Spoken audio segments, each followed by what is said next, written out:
Topics range from plays to paintings to pop music in both Britain and the Commonwealth, as I look at the creative legacy of the Second Elizabethan Age in culture and the Queen. BBC News. Hello, this is Jerry Smith. President Zelensky has called on the West to speed up weapons deliveries as Ukrainian troops begin to consolidate control of areas of the northeast they've recaptured in their ongoing offensive. He said 6,000 square kilometres have been liberated, doubling the area claimed at the weekend. The US Secretary of State, Anthony Blinken, said the advance was significant. What they have done has been very methodically planned out, and of course it's benefited from significant support from the United States and many other countries in terms of making sure that Ukraine has in its hands the equipment it needs to prosecute this counteroffensive, which has one clear purpose: to take back the land that was seized by Russia's aggression. Armenia's Prime Minister Nikol Pashinyan says 49 Armenian soldiers died in renewed hostilities which erupted overnight with its neighbour Azerbaijan. He said fighting was still continuing in the border area but had become less intense. The Defence Ministry accused Azerbaijan of targeting military and civilian infrastructure on its sovereign territory.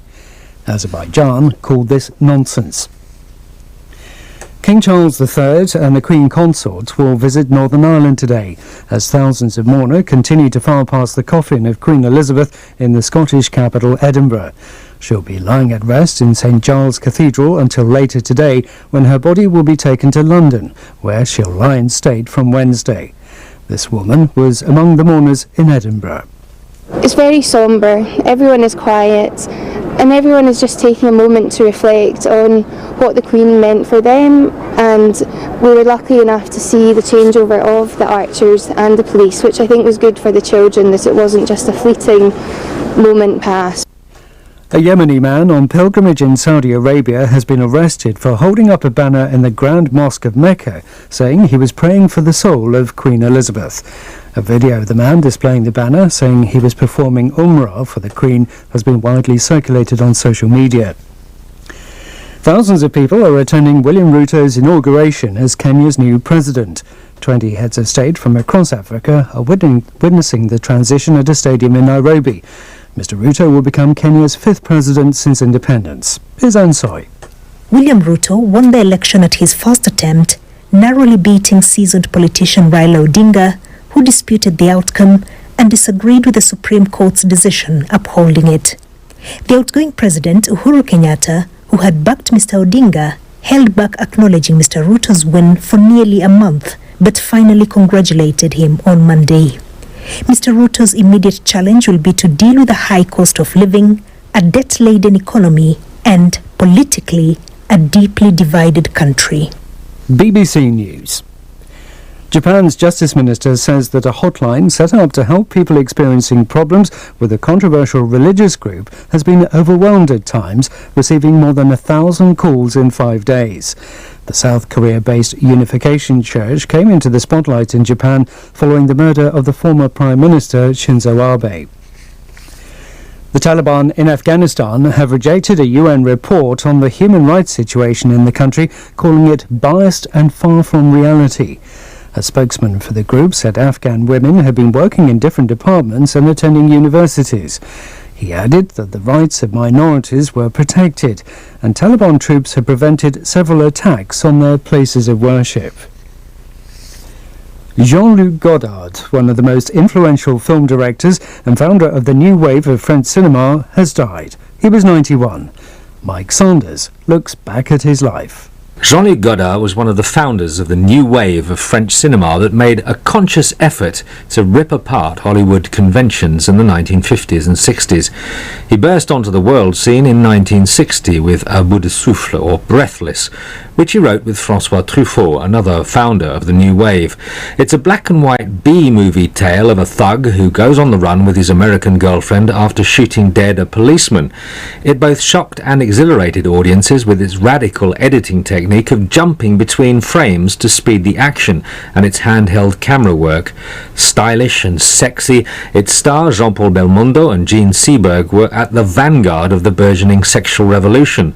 Breathless was his only mainstream success, and his work became progressively more inaccessible, but he profoundly influenced a host of directors, including Martin Scorsese, Wim Wenders and Quentin Tarantino. Mike Sanders, BBC News. And how much the royal. So if she died anywhere else, this wouldn't have happened for It Scotland, would never would have it? happened because, I mean, nobody else, anywhere else, can understand that the Queen goes to the shop and goes for a coffee, you know, and goes to the local church where everybody, Tom, Dick and Harry, can go to church with the Queen. It wouldn't happen anywhere else. Well, it didn't happen anywhere else. And I dare say they're all privileged to have experienced it. Yeah. And I think the way they've actually done this in Scotland is amazing. The military, the way they've just got everything organised, and it was the tractors and the horses, and it was just beautiful. It just showed Scotland. It showed what it was, doesn't it? Wonderful Scottish send-off. She certainly has. Yep. Yeah. We're very proud to be sending her on our way today down south, and you know. Obviously, you've got your spot secured as well. You're not getting in, darling. Yes. You're not getting in because we know who's coming soon. So you want to stay here for the day to see her leave? Is that your plan? No, we want to stay here to see Prince Charles coming up to visit before he goes to Ireland. We've been told this. We've got inside information, you see. We send our angels everywhere, and we're actually on the front page of the Irish Times. So if you want to read that, you see us there as well. It's good to know. It's good to know. And for you, I suppose it'll come full circle. You've said goodbye to the Queen, and then you'll hopefully see King Charles III. Yes. At the first opportunity, yes, which will probably be this afternoon when he comes back up the Royal Mile. And then we'll go down to Holyrood, have a look at the floral tributes, and then see what the rest of the day brings. Yeah. So, okay, thank you so much for joining us. A pleasure to speak to you both. too, I honey. won't move you anywhere else or take up any more of your time. I'll leave you here to secure your place. Yes, Archie. Thank you. Enjoy Scotland. Yes, thank you. I am enjoying Scotland, as is the world. I think the world's eyes are on Scotland right now. It is a very poignant moment for this nation, for the Queen of Scots, as everyone is describing her here today, actually. A very special queen to them. And, people have come here from all over the world. People have been visiting from England as well and from other nations to get here to say goodbye, to queue up behind me at St Giles' Cathedral. An opportunity for everybody to say goodbye, but particularly this moment right now, it's for Scotland. Adele Robinson, thanks very much. Hillsborough Castle, where just a little later on today, King Charles III and the Queen Consort will arrive to meet with political leaders. In a second, we'll speak to our royal correspondent Laura Bundock and our senior Ireland correspondent David Blevins. But let's just quickly run you through exactly what we are expecting to see over the next 24 hours, particularly here in Belfast, of course. This morning, the King, he will be flying to Belfast via... The King will leave the Palace of Holyrood House and fly to Northern Ireland. Charles III will then meet Northern Ireland's political leaders at Hillsborough Castle and receive that motion of condolence. From there, then he'll head to St Anne's Cathedral in Belfast for a service of reflection. Shortly after this, at around 5 p.m. in Scotland, the Queen's coffin will begin the journey from St Giles Cathedral in Edinburgh to London. The plane carrying the Queen's coffin is expected to arrive at RAF Northolt at around 7 p.m. From there, it will, of course, travel to Buckingham Palace. The King, he'll be travelling from Belfast to Buckingham Palace, where a guard of honour will receive his mother's coffin, which will stay in the ballroom overnight. Tomorrow, the Queen's coffin will be taken to Westminster Hall at 2:22 p.m. to lie in state for 4 days. The King and members of the royal family will walk behind in a journey through central London, taking 38 minutes. Members of the public will be able to pay their respects to the Queen's coffin until from 5 p.m. until the funeral at Westminster Abbey on Monday, the 19th of September. Well, as mentioned, joining us here at Hillsborough Castle, our royal correspondent Laura Bunda, our senior island correspondent David Blevins. Ladies first. Laura, tell us a little bit about what we are expecting to see here today, and the significance, of course, of Hillsborough Castle. Absolutely. Well, it's around lunchtime that the new King, Queen Consort will touch down. They're going to be greeted by two school children from a cross-community primary school. He's going to be handed a box of chocolates, she a bunch of flowers taken from Hillsborough Castle. They'll make their way here. We're expecting them, as we've seen when he arrived at Buckingham Palace and in Scotland as well, to come and meet some of the well-wishers who are gathering around. So as you can see, many of them have been laying the flowers. The flowers have been brought here outside Hillsborough Castle. And then he'll go inside where there's an exhibition with pictures of his late mother, the Queen, and he'll look at that exhibition inside. And there'll be a significant moment because we'll notice, you can see the flag, the Union flag at the moment, flying half-mast. When the King arrives, the Royal Standard will be flying at full-mast to show that he is here. And Hillsborough Castle, of significance, of course, because it is the royal residence of Northern Ireland. The King himself has already visited here 39 times. The Queen, during her time as princess and then as monarch, was here 25 times. Most recently, it was back in 2016. You remember last year, it was October last year, when she, at very short notice, cancelled what would have been a very significant moment. She was due to come here for a service. 2 days she was meant to be here, and a service in Armagh marking the centenary of Northern Ireland, and that was cancelled because of her health problems. And I think a lot of disappointment at the time, and a lot of surprise as well, because everyone, I think, appreciated and realised how much she would have wanted to be here. But interestingly, when she was here back in 2016, her visit echoed very much the time she'd come here when she was first Queen. So she visited with the Duke of Edinburgh, and they went on this tour, a rail trip around the northern coast of Northern Ireland, and it had big echoes of the first trip she'd made once becoming Queen. That day, back in 1953, it was a bank holiday. No bank holiday today for the new King, but it just shows the history and the connection that the royal family has, and the number of visits they've made over the last decades. Well, let's bring in David at this point. I mean, David, just give us a flavour of how the monarchy, how the royal family are viewed here. Of course, a lot of stuff here in Northern Ireland always gets viewed through that kind of sectarian prism, doesn't it? Yes, and Northern Ireland is the one corner of the United Kingdom where there is very much a divided society, almost 50-50 divided. 50% of the population will welcome this visit, regarded as very significant. The new King acknowledging that he very much considers Northern Ireland still part of the United Kingdom over which he now reigns. But for the other 50% of the population, I think it's a mixture of apathy, a little bit of anti-monarchy sentiment, but that makes today's meeting between King Charles and Sinn Féin's Michelle O'Neill all the more significant. This isn't a political event, but everything here, as you say, has a political undertone. And Michelle O'Neill, who is the first nationalist ever to have won enough votes to be entitled to hold the office of First Minister, if the Northern Ireland power-sharing government is ever restored,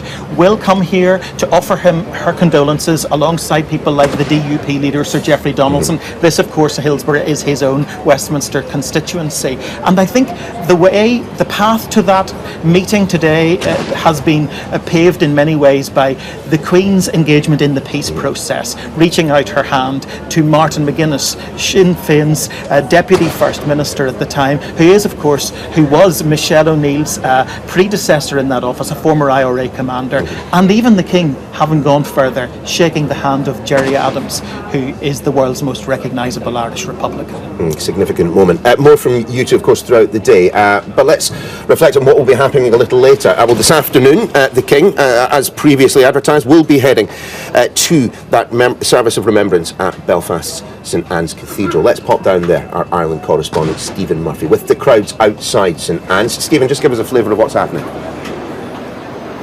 Well, it is quiet here just at the moment, Neil. Obviously, the focus will be on Hillsborough first when the royal couple arrive later in the morning. But once events have concluded where you are currently, the royal couple will be brought here to St Anne's Cathedral, which is right in the heart of Belfast city centre. They'll be greeted by various faith and community leaders before entering the cathedral for the relatively short service of prayer and reflection. We are then expecting the King and the Queen Consort to have a quick walkabout here on Donegal Street. There will be selected, invited members of the public, representative, we're told, of the Northern Ireland's public, waiting here in Writers Square, just beside the cathedral, to greet and to speak to the new monarch. And all of that will take place once the lunchtime events at Hillsborough conclude, and after they've met the public here, after this service is being conducted,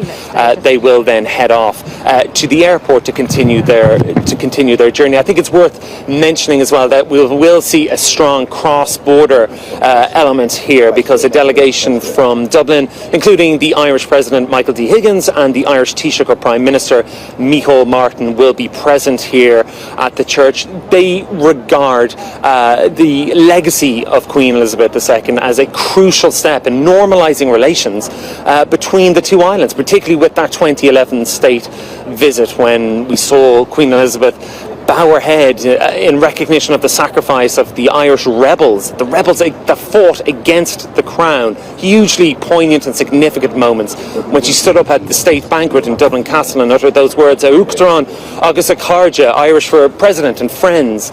These were truly significant and momentous events more than a decade ago, and we saw through the tributes here in Northern Ireland from Republican leaders like Michelle O'Neill of Sinn Féin, who hailed the Queen as a courageous and gracious leader. These are, I suppose, tributes that we just wouldn't have seen 10 or 20 years ago here in Northern Ireland. So truly significant, the Queen's legacy in her personal contribution towards peace and reconciliation, and all of that will be referenced here at St Anne's a bit later on when the royal visitors arrive.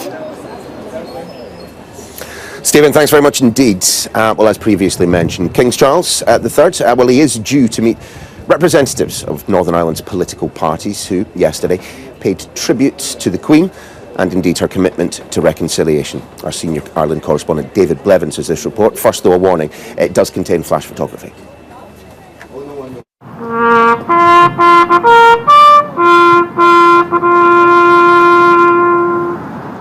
The last post for their Queen before the first visit from their King.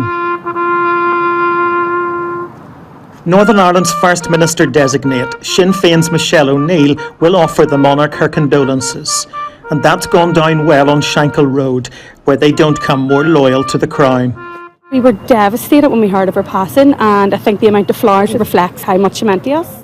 Stacey Graham is a community worker here. I think the Queen epitomised for me everything it meant to be British, but she also knew how important it was to put that hand out, reach that hand out of friendship. We saw that when she met Martin McGuinness. We saw that when she went to the Republic of Ireland and spoke in Irish. It was during her state visit that the Queen used the native language. Uachtaráin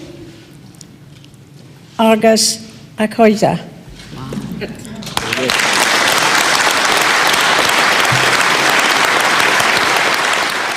When she went on the state visit, that was a game changer. It was something she'd always wanted to do. Lord Brookborough, a friend of the royal family, says the Queen built bridges. It was that smile. You very rarely ever saw her talking to somebody in a crowd or by arranged meeting when she didn't have this lovely smile and a twinkle in her eye. What was your last contact with the late Queen? What will be your final memory of her? We were privileged to be at Windsor for 2 nights during Royal Ascot this year. When we were saying goodbye to her, as we were turning to go away, she said, "I do hope things will be better in Northern Ireland soon." The new king has already gone further than his mother to heal old wounds, visiting Mullaghmore, where the IRA killed his great-uncle and father figure Lord Mountbatten by detonating a bomb on his fishing boat. She shook hands with Martin McGuinness, a former IRA commander. But he's shaken hands with Gerry Adams, the world's most recognisable Irish Republican. Lady Mary Peters, who won Olympic gold 50 years ago, has many personal memories of Queen Elizabeth. Warmth, love, friendship, and her love of Northern Ireland. And she's confident King Charles will also be able to bring people together here. He writes a lot of personal letters, which I've had the privilege of reading, and I think he'll do it differently, but he has had a long term of training from his mother, and I think he'll do it very well. Long live the King. History will record the Queen's contribution to peace, and that responsibility now rests on the shoulders of the King. David Blevins, Sky News in Belfast.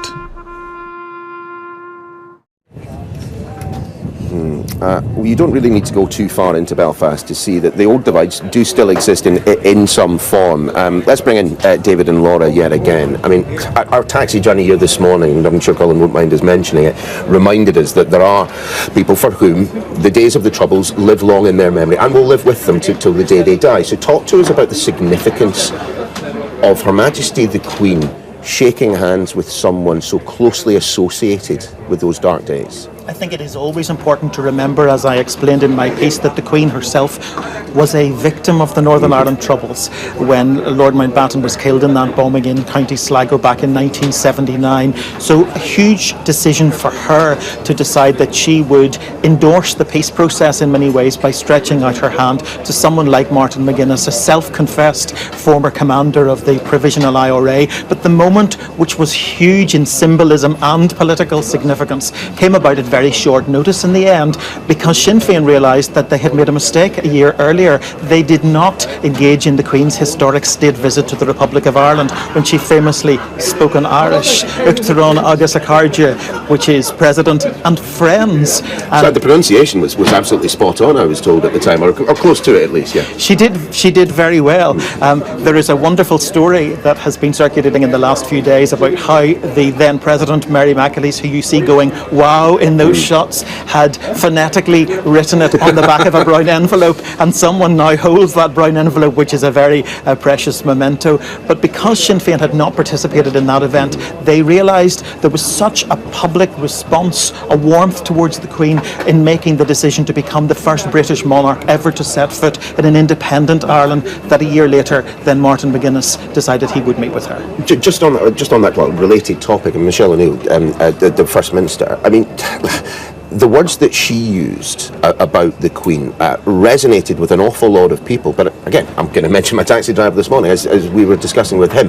What else could she have said at a time like this? Well, I think you do see how much Northern Ireland has changed when you're listening to a Sinn Féin First Minister designate express profound regret at the passing of the person who for many epitomised what it meant to be British. That is hugely significant, and for her to make the decision to come here today to meet with King Charles, given that we don't have a power-sharing government in place right now. They can't resolve their difficulties, their differences over the tricky Northern Ireland protocol related to Brexit, but yet without a functioning assembly, they managed to reconvene yesterday to pay tribute to the Queen. That tells us that even those who are from the nationalist side of the fence recognise that this is a big deal for the unionist community, and if Michelle O'Neill is going to follow up on her commitment to one day be a First Minister for all, she had very little option but to express that sentiment.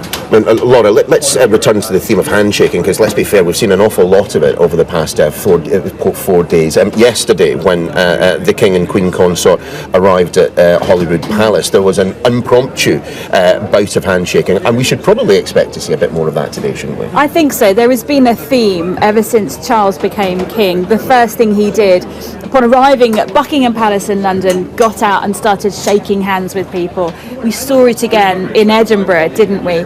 And I think you could easily expect we'll see the same thing again, because this is a king who knew he would be king one day. There's a man who, has been waiting a long time for this moment, but still realises he needs to his focus must be now engaging with the people, and the people here across the United Kingdom have known him as a prince. Now they must get to know the man as monarch, and you would expect that he will want to go out and meet and shake hands with as many people as possible. There are dignitaries coming to Hillsborough Castle later on today, the great and the good, and interesting characters and things, but I think he'll want to be seen to be in the crowds today, and I'm sure we can see that. He will be moved by the flowers here, because it's quite a sight at the gates here. Really are. And I think we can expect that again. I mean, it's a busy time. It's a busy time. And I think he is just on go mode at the moment. Day 4 we are.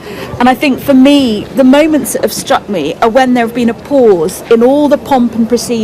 So yesterday, for example, in Palace of Westminster, in Westminster Hall, when the national anthem was sung, and he stood there and looked visibly moved. And then at St Giles Cathedral, mounting that vigil, I think you get those glimpses when he does pause, when he does stop, and you can see, he has had, his grief is this tour, he is busy at the moment, but when he has those very quiet moments, I think you see it on his face. So it'll be interesting to see how on day 4, coming to Northern Ireland, with all the history and all the background here and all the difficult connections of the past, how he deals with that personally. Just given what we heard from the King when he spoke to both Houses of Parliament a little earlier in the week, and many people interpreted that as him essentially trying to, well, part of it at least, essentially trying to reassure the public that he might not be as interventionist a monarch as others would suggest. How do you think, when it comes to constitutional matters like the future of Northern Ireland, how do you think King Charles will want to act? Will he be as bold, perhaps, as the Queen was?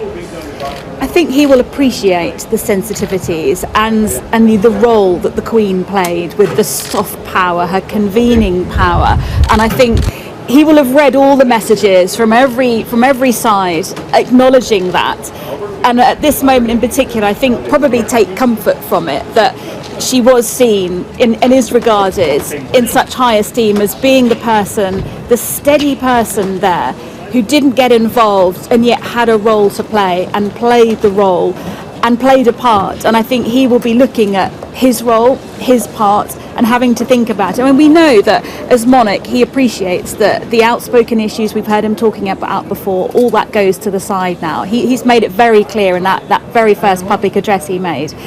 The meddling monarch is not the monarch he will be. He knows that. But at the same time, he will have to look at ways to make his monarchy meaningful. How he, can engage with people and talk to people and become the monarch people want and need to have. But at the same time, what role he plays when there are difficult political situations, as we see here. David. Welcome to Gabby Dave Global. We are a UK-based online e-commerce store, the first of its kind with license to trade in African products. Some of the products are clothing brands and all beauty accessories, hair and beauty brands, natural aphrodisiacs, processed and dried unprocessed food. Our mission at Gabby Dave is to connect African and Caribbean businesses to customers globally. At Gabby Dave, we ensure our sellers get the best deal for their products. We are not just here to help you reach a wider audience.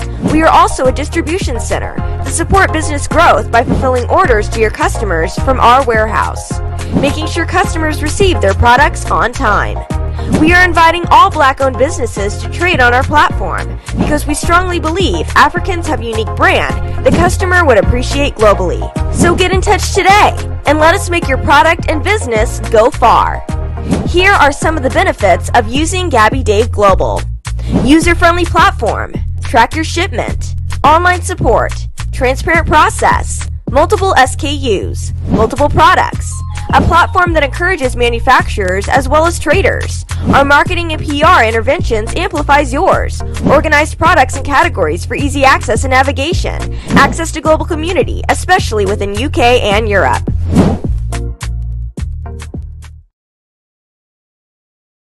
All over the world to send money to their loved ones in Africa.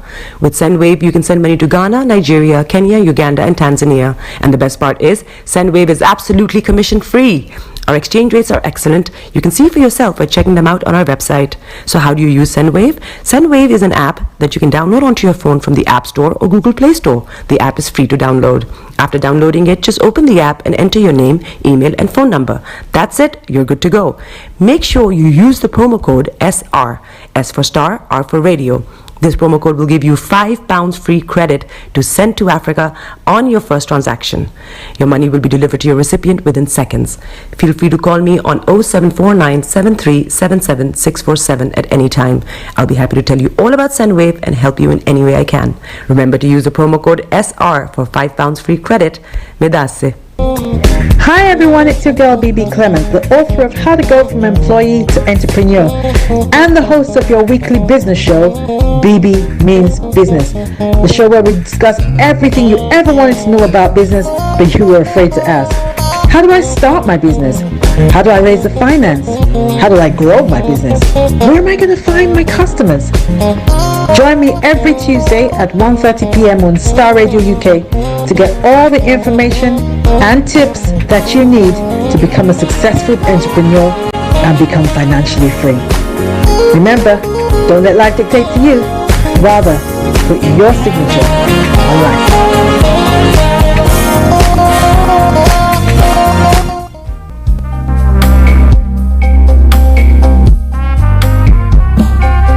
Are you looking for the fastest, reliable, and trustworthy door-to-door shipment company? Well, look no further. When was the last time your family received a shipment back in Ghana on time and in time? You are not sure? Well, Lamb Shippers, we pride ourselves with being the fastest, reliable, and trustworthy shippers you can use. You are assured of a prompt pickup anywhere in the UK by our personnel. They also make sure your items are well packaged to get to its destination in time. When it comes to door-to-door shipment, look no further. Well, Lamb Shippers, contact us on 07939009321 or 07498911820. Or you can visit our website www.welllamp.co.uk. You can also drop us a mail, info@welllamp@gmail.com. Well Lamp Shippers, fast, reliable, and trustworthy.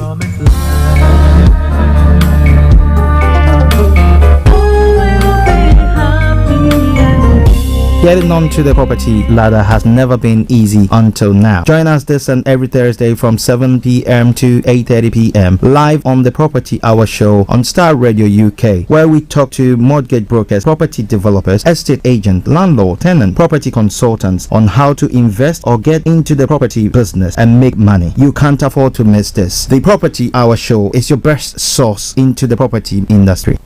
Check me out. He tells me my energy is making him tired. Yes! How do you get the energy to do that? I've been told that I have a lot of energy, but my goodness, I think today I have met my match, people.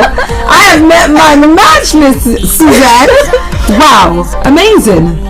One of the things that's the start of the darkness. The whole of darkness. So what did that myself and the world will adjust. And 2019, forget the proverbial boardroom. Join me, Simone Frazier, on the CEO, the program that gives you the driving seat over your life. Every Tuesday, 8 p.m. only on Starr Radio. Hi there, this is CJ Buckman, your life coach. And whenever I'm in London, I listen to Starr Radio UK right here. But guess what? You can listen to wherever you are. Body, it's your ma. To show them you got the cocoa set. Ladies and gentlemen, it's your boy Harry Song, aka Mr. Songs. This is the Kingmaker Baba for the girls. We're here. This is Starr Radio. We don't go nowhere. UK, London. We they call them London for home. For here, we they call them London. And that's how you know. Just have fun and stay blessed. The best radio show.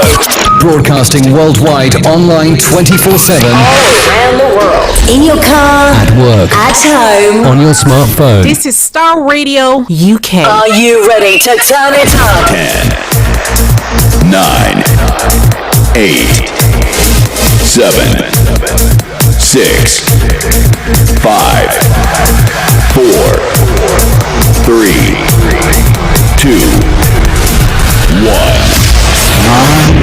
Oh, your heart is aching. Smile even though it's breaking. When there are clouds in the sky, you get by.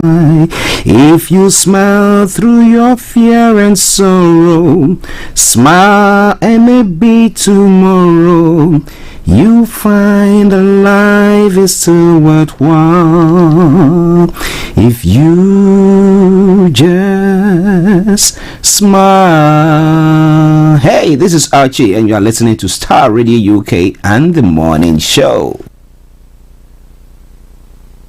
And the Morning Show.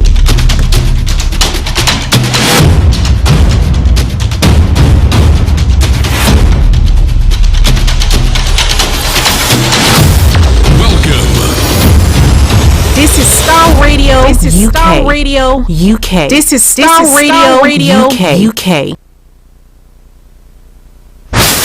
Welcome. This is Starr Radio UK.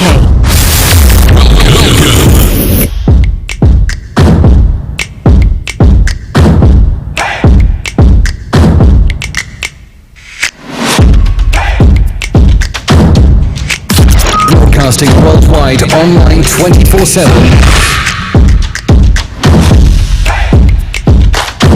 Enlighten your day with Starr Radio.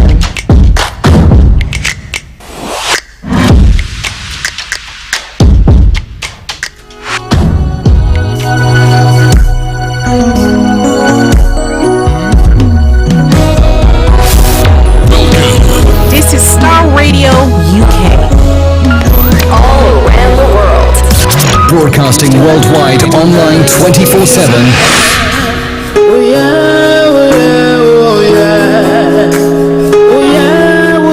This is Starr Radio UK. This is Starr Radio UK.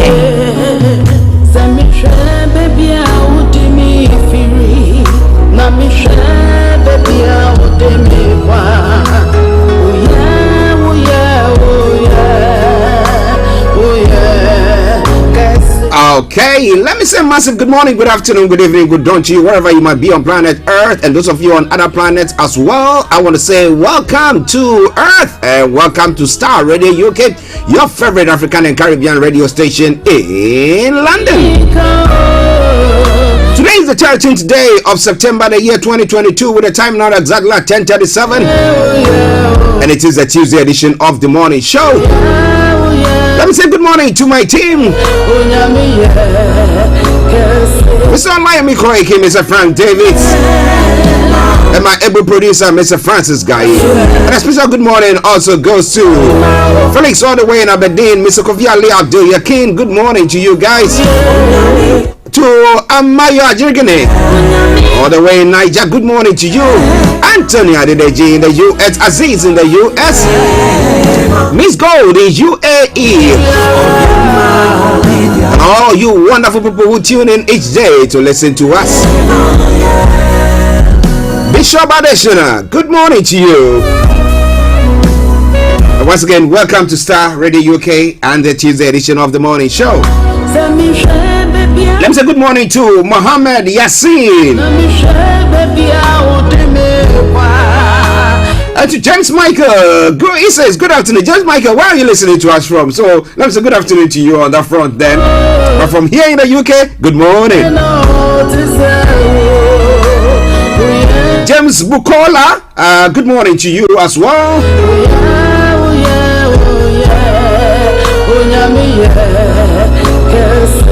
Right in the background, something from Edith Morrison. Say God is great, or God is good.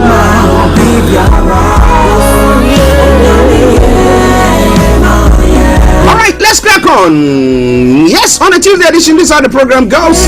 I'm going to bring you the quote for the day, the weather forecast will follow suit, then the travel update as well. And I'll move on from there to have a look at some of the stories making the rounds across the globe. We'll then move on to updates from Nigeria with Mr. Olayomi Koiki. But there are a lot of stories that is put across that we're going to be scrutinizing and having a look, in-depth analysis of it. And then we'll move on from there to have a look at some of the other stories making the rounds. At 12 o'clock, the lines are open for you to add your voice to the discussions wherever you might be. And then from then, at 1 o'clock exactly, the credits are brought down for the end of the program. So in a gist, that's what we're going to be doing. Once again, welcome to the show. And don't touch the dial, share the broadcast with your friends and loved ones. This is Radio.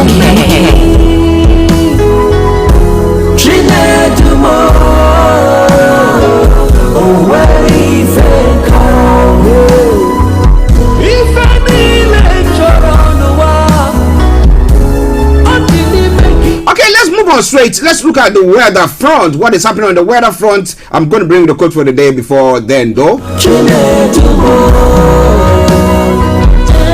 So the quote for the day says, when you are not ready for something, it can destroy you if it comes prematurely. Oh, how true is that? So the question is, how prepared are you for every good thing or whatever you are trusting God or you are planning to get? You got to prepare yourself, actually prepare yourself. And then for sure, some way, somehow, It will not kill you. Ha ha ha.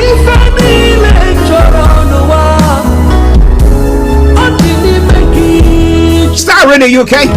I'm moving on straight to the weather front. For London and the southeast of England, this is how the weather is going to be for you today. Now this afternoon, it will be largely overcast with spells of rain. Rain will likely fall heavy in places, and there is a chance of the odd rumble of thunder as well.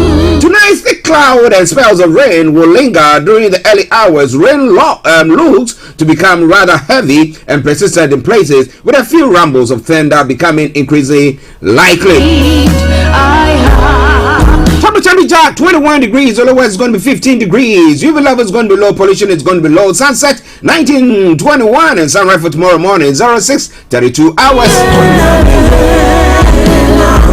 Okay, let's take a quick break and I'll bring you the travel update. So stay tuned, don't touch the dial. Starr Radio UK, your favorite African and Caribbean radio station in London. Hi everyone, it's your girl BB Clement, the author of How to Go From Employee to Entrepreneur and the host of your weekly business show, BB Means Business, the show where we discuss everything you ever wanted to know about business but you were afraid to ask. How do I start my business? How do I raise the finance? How do I grow my business? Where am I going to find my customers? Join me every Tuesday at 1:30 p.m. on Starr Radio UK to get all the information and tips that you need to become a successful entrepreneur and become financially free. Remember, don't let life dictate to you. Rather, put your signature on life.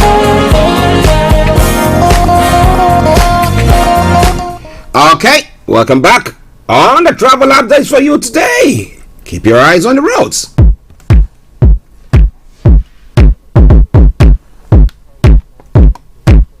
This is Starr Radio UK.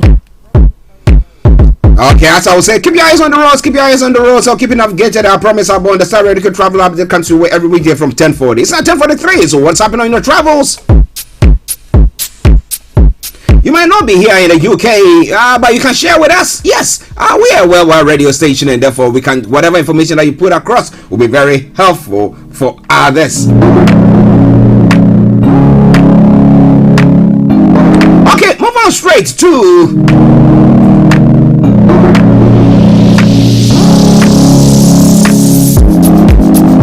on the underground this morning. There seems to be good service throughout London Tramlink, London Overground, and DLR have all got good service. But moving on straight to the major roads in London, A4 Central London Red Routes and South Circular A205 have all got closure, so check before you leave. Especially those of you who want to go to town to go and queue to have the chance of paying homage to the Queen tomorrow. And then also on the river bus this morning, I can tell you shortly, good service throughout London Cable Car, good service there. On the final segment of the travel updates, that is the National Rail. This is what we have for you. Now, the West Coast has got a reduced timetable and there's a service disruption there. Cross country has got minor delays on some routes, so check before you leave. And then Great Northern Railway has got minor delays on some routes as well. Great Anglia, minor delays on some routes. Also, we have London Northwestern Railway that's got minor delays on some routes. Now keep your eyes on the roads, keep your eyes on the roads. I will keep you navigated, I promise I will born. On the Northern Line as well, minor delays on some routes. We've got Southwestern Railway that's also got minor delays on some routes as well. Now, First Transparent Express has got amended service. That aside, all the others have got good service. You got it. All right then. So now let me say good morning, good afternoon, good evening, good dawn to you wherever you might be on planet Earth. Enjoy your commute for today. But you know what? Continue to keep those eyes on the roads.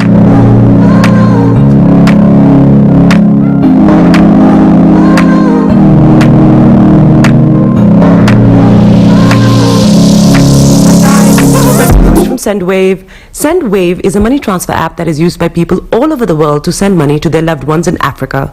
With Sendwave, you can send money to Ghana, Nigeria, Kenya, Uganda, and Tanzania. And the best part is, Sendwave is absolutely commission-free. Our exchange rates are excellent. You can see for yourself by checking them out on our website. So how do you use SendWave? SendWave is an app that you can download onto your phone from the App Store or Google Play Store. The app is free to download. After downloading it, just open the app and enter your name, email, and phone number. That's it. You're good to go. Make sure you use the promo code SR. S for Star, R for Radio. This promo code will give you £5 free credit to send to Africa on your first transaction. Your money will be delivered to your recipient within seconds. Feel free to call me on 0749 7377 647 at any time. I'll be happy to tell you all about SendWave and help you in any way I can. Remember to use the promo code SR for £5 free credit. Medasse. Hi everyone, it's your girl BB Clement, the author of How to Go from Employee to Entrepreneur and the host of your weekly business show, BB Means Business, the show where we discuss everything you ever wanted to know about business but you were afraid to ask. How do I start my business? How do I raise the finance? How do I grow my business? Where am I going to find my customers?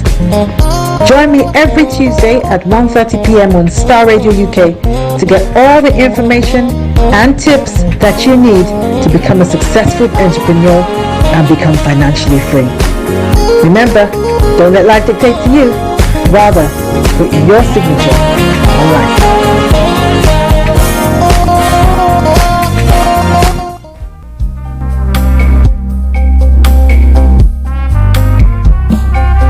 Are you looking for the fastest, reliable, and trustworthy door-to-door shipment company? Well, look no further. When was the last time your family received a shipment back in Ghana on time and in time? You are not sure?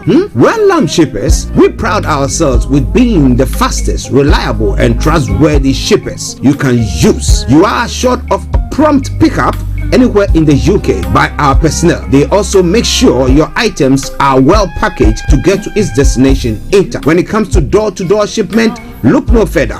Well, shippers, contact us on 07939009321 or 07498911820. Or you can visit our website www.welllamp.co.uk.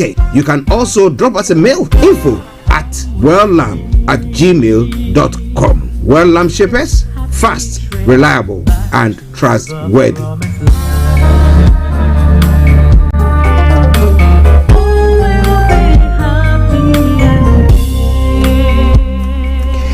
Okay, welcome back to the program. It is Starr Radio UK. It is your favorite African and Caribbean radio station in London. I bring you the time now to exactly 10:49. So it's just teetering towards 10:50, and it's now time for Global Trotting. You got it. All right then. So wherever you are, if it's your first time of tuning in, this is how Starr Radio UK brings you the program. This is how it works every weekday. We bring you the updates from Nigeria. It will be followed by other stories as well from across the globe. Yeah, maybe you're listening to us and you think that maybe my area, my geographical location needs to be represented. I want you people to hear about what is happening in our area. Feel free, share it with us or get in touch with us, and I promise you one thing for sure, I'm going to say to that. All right then. So now let's look at some of the stories making the rounds across the globe. Yes. So, Great Law traps Lagos Ibadan motorists passengers for 16 hours. My goodness. And you know our part of the world as well, where there is that heat and there is no provision. Most of the vehicles have not got ACs working in them and being stuck in traffic for 16 hours. Well, Yomi is going to tell you more about that. Akeredolu apologizes to clerics over Muslim ticket, and then so how is that going to be? Well, and then it says the Ondo State Governor Rotimi Akeredolu has apologized to Christian clerics over the Muslim presidential ticket of the All Progressive Congress. So are they going to do a U-turn? You apologize and what more? Akeredolu has been detained for 82 days, and daughter is seeking kidney donor, a new kidney donor. So I think this young man that was brought in to donate his kidney case, it's not going to happen again. Okay, And for the period under review, the United Kingdom immigration report showed that 13,609 Nigerian healthcare workers were granted working visas. This is the second only to India with 42,966 practitioners. Interesting. Well, brain drain. But you know, every time we're talking about this, that government can come out with a policy. Well, we train. We know that the West, other part of the world needs, health workers. We can train most of them and then get them out. So what about that? Well. That's some of the stories we're going to be looking at. There are lots more going to be coming your way from that front. So don't tap the dial. Updates from Nigeria going to be coming your way at 11 o'clock. Now let's move on straight to some of the other stories making the rounds across the globe. Yes. In Ghana, farmers bear brunt of Bagri Dam spillage. Many farms have been submerged. There's shortage of food, and for us to see that. So that Bagri Dam thing, what arrangements is government making such that when there is the overflow or the spillage, it will not destroy farms and communities? Are they going to maybe move the communities away from there, or are they going to come out with some tunnels that will be able to contain the volume of water that comes out during the spillage? What is going to happen there? Okay, I pay my own bills, Mahama replies Abronye, DC. President Akufo-Addo lacks the political will to fight corruption, is what the former president John Mahama is also saying. Selling Ghana, continuous voter registration begins end of the year. So there's not going to be new registration. Has been alluded by a few people. The EC boss is saying that continuous voter registration is going to begin end of the year. Okay. Well, the former president had gone on. He was on the path of Shaya. Now he said DCE's NPP executives are involved in Galamsey. That's what Mahama is saying. We will not allow kangaroo court in Aisha Wang trial, Inusa Husseini is saying. Now, Aisha Wang, you remember the story? Well, it's supposed to be have been repatriated or deported. I don't know whichever is saying. I think they said she was repatriated and she seemed to be back in the country. Now, if she was repatriated, what was the terms of her returning to the country? How does that happen? That shows how porous our borders are if things were actually put in place. Well, we'll be looking more into those stories as well. Say no to those who attack judges, EC Akufo-Addo to Ghanaians. Says those who attack judges and EC. Interestingly, when they were in opposition, when he was said to have lost the election in 2012, he went to the courts, and when the ruling came, he said, he didn't, though he just has to accept the verdict of the courts, but he didn't believe that, but he had to accept it. And they chastised the EC at the time. Now that he is also at the receiving end, now he's coming in to now defend the courts and defending the EC as well. Is it the spokesperson for the EC and the judges? Well, all right then. More we're going to be looking at. Now, when it comes to other parts of Africa as well, today Kenya will be swearing in its new president. Yes, William Ruto will be sworn in today. Okay, so we'll be looking at Rawa's Kenya TV barred from broadcasting Ruto's inauguration. Why is Kenya TV being barred from that? Maybe they were supporting Odinga, so now. And Ivory Coast is accusing Bamako of hostage taking over troops held in Mali. Those are some of the stories. And Tigray rebels offer conditional truce. Are they going to accept it or what? Uganda pays DRC $65 million in first installment of war reparations. Wow, okay. Well, so has Uganda got all that money? All right then. Let's move on to other parts of the world as well. As I said, when it comes to Nigeria, we're going to be having Mr. Olayomi Koiki bringing us all that you got to know on that front. Ukraine retook 6,000 square kilometers this month, Zelensky is saying. President Volodymyr Zelensky says the gains were made in the east and south during a swift counteroffensive. Now, we don't know what the Russian leader is planning or plotting at the moment. We hope we hope that they find some solace somewhere, somehow, a truce. And then let it, because I bet you it's going to come out with a very strong hand. But what would the West do? Because Ukraine is calling for the West to, expedite the supply of weapons so that they could be used there. All right, it's all Starr Radio UK. Legendary film director Jean-Luc Godard has died, and 9 things about the man who changed cinema. We bring in more. Goldman Sachs faces job cuts as profits fall. Hard times. Australian man killed by kangaroo he kept as a pet. The 77-year-old man was found by relatives in the first such fatal incident since 1936. How come the kangaroo killed the man? Okay, revered Aboriginal actor Uncle Jack Charles has also died. Lauded by some as the father of Indigenous Australian theatre, Charles had an extraordinary career. And booster failure halts Blue Origin space mission. The emergency escape system on the unscrewed craft was triggered mid-air. Alright then, we'll be looking into all those stories as the day goes on, and those that we can, we promise to bring you as other other days follows as well. But when it comes to the UK front today, thousands queue overnight to pay respects to the Queen. Now crowds continue to file slowly past the coffin as it rests at St. Giles Cathedral in Edinburgh. Now, this evening, exactly at 5 o'clock, the body of the Queen will be moved from Edinburgh to London, where it will be laid at the throne. Is it?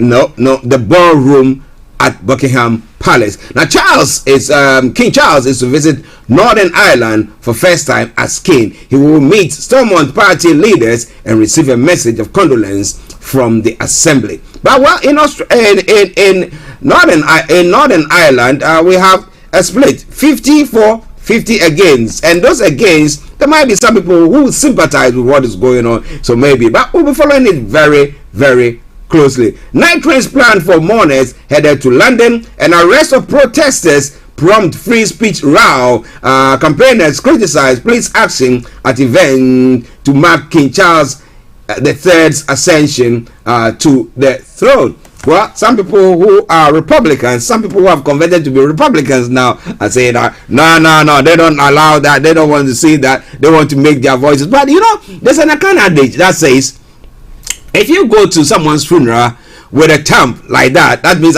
insulting them, because we there's a way that people insult, they do that. Okay, so if you go to someone's funeral with insults, you leave the place with a slap. So some are saying that it's not time for those things to happen now, because most of the people who have gathered and on the roads, the roadsides, and the parts, various places, paying homage and all that stuff, there are people who love the monarchy. Okay, so you who goes to protest because you think that you're Republican and you don't want all those things, you'll be a minority. And people like what happened in Edinburgh, where a protester was heckled down because he was trying to cause a bit of problem for Prince Andrew there. All right then, so you don't want that.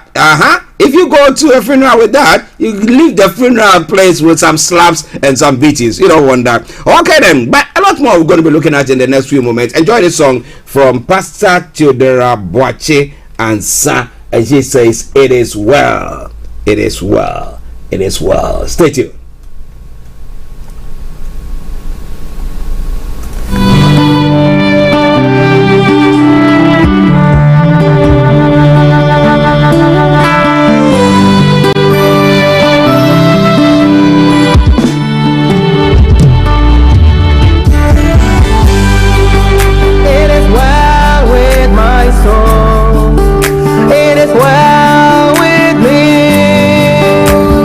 One thing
Star Radio UK.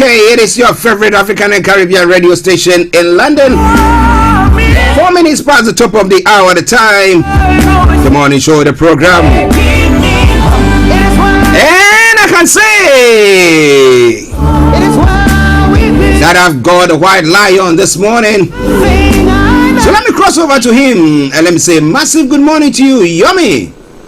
Well, a very good morning to you, Mr. Archie. Good morning to you, Frank. I noticed that Frank is back with us. I was actually listening to him carefully yesterday, even though I was unable to join the conversation. Good morning to all our viewers, and I can tell you we have about 1, 2, 3, 4, 5, 6, almost 8 different channels that I've plugged into Star Radio UK that is listening from my hand here this morning as well. I say good morning to everyone, and let us say welcome once again to the 13th of September 2022, 4 minutes past 11 on your finest African and Caribbean radio station in London. The best way to always listen and follow us is to make sure you go on our website www.starradiouk.com. If you download the apps, is a plus. If you're sending money on to your loved ones, remember to use SendWaves. If you're doing it for the first time, remember to use the Star Radio code. S for Star, R for Radio. I say good morning to you once again, Mr. Archie. Welcome. So how are you? How was the weekend? We know the coverage and everything that went on. How have you been? Well, the weekend was beautiful because, like I always say, family come first, and that means I had the best opportunity, to stay with the family over the weekend, completely off the social media. At least my phones were completely off, apart from the emergency line that has to be on for some reasons, as well. But apart from that, we had a great weekend. It was a weekend that was fantastic. I was able to connect with one of the Yoruba Nation follower that traveled from the US to UK for something else, but we decided to meet up as well. So it was a great opportunity to meet those on the other side of the Atlantic that are also followers of Yoruba Nation. Apart from that as well, there were so many other activities. And yesterday we couldn't join you because it was the first day of the school for the little one, as we call him, Omodua. And I'll be giving a bit of a reason why we say 20 million Nigerian children out of school. That is something that we got to be concerned if you really think about the future of Nigeria as a whole. So the reason why I couldn't join yesterday, you know the reason, but it's just an opportunity for those that might probably be wondering that I was not with you yesterday, is that it was the first day of the school for my son that we took him to school yesterday. And the most important thing is he has a choice, and likewise, he will be given an opportunity as he begins a new life of choice, an opportunity that so many Nigerians today do not have that same opportunity. Of course. Well, listeners, those of you listening to us and watching us on other platforms, all the other 7 or 10 platforms, I want to just salute each and every one of you. I really appreciate your patronage. Yes, continue to share the broadcast with your friends and loved ones and invite them to like our pages as well. Okay, now let's move on. Now, the first one, we're looking at the event that's going to be taking place pertaining to the Queen's demise, and we're looking at the fact that at a particular point, there could be, call it traffic in central London, okay? But these have all, preparations and plans have been put together so that anything of size that is going to happen, we will see how to solve it. And when we have traffic and stuff like that, they go on thinking about how do we expand the roads, what do we do, and put various things to ease things down. But it looks like our part of the world, we don't see that. So for people to be between Lagos and Ibadan Expressway to be on that road for 16 hours, gee, what was happening there? Well, that particular route actually links out to so many part of the other intersection of the other states. So if you're going to the southeast, to the northern part of Nigeria, you will need the Lagos Ibadan expressway to at least get a bit out of the borders of Lagos State, or you could go through Ikorodu, that is completely as bad as nothing else, because I traveled through that route some few years back.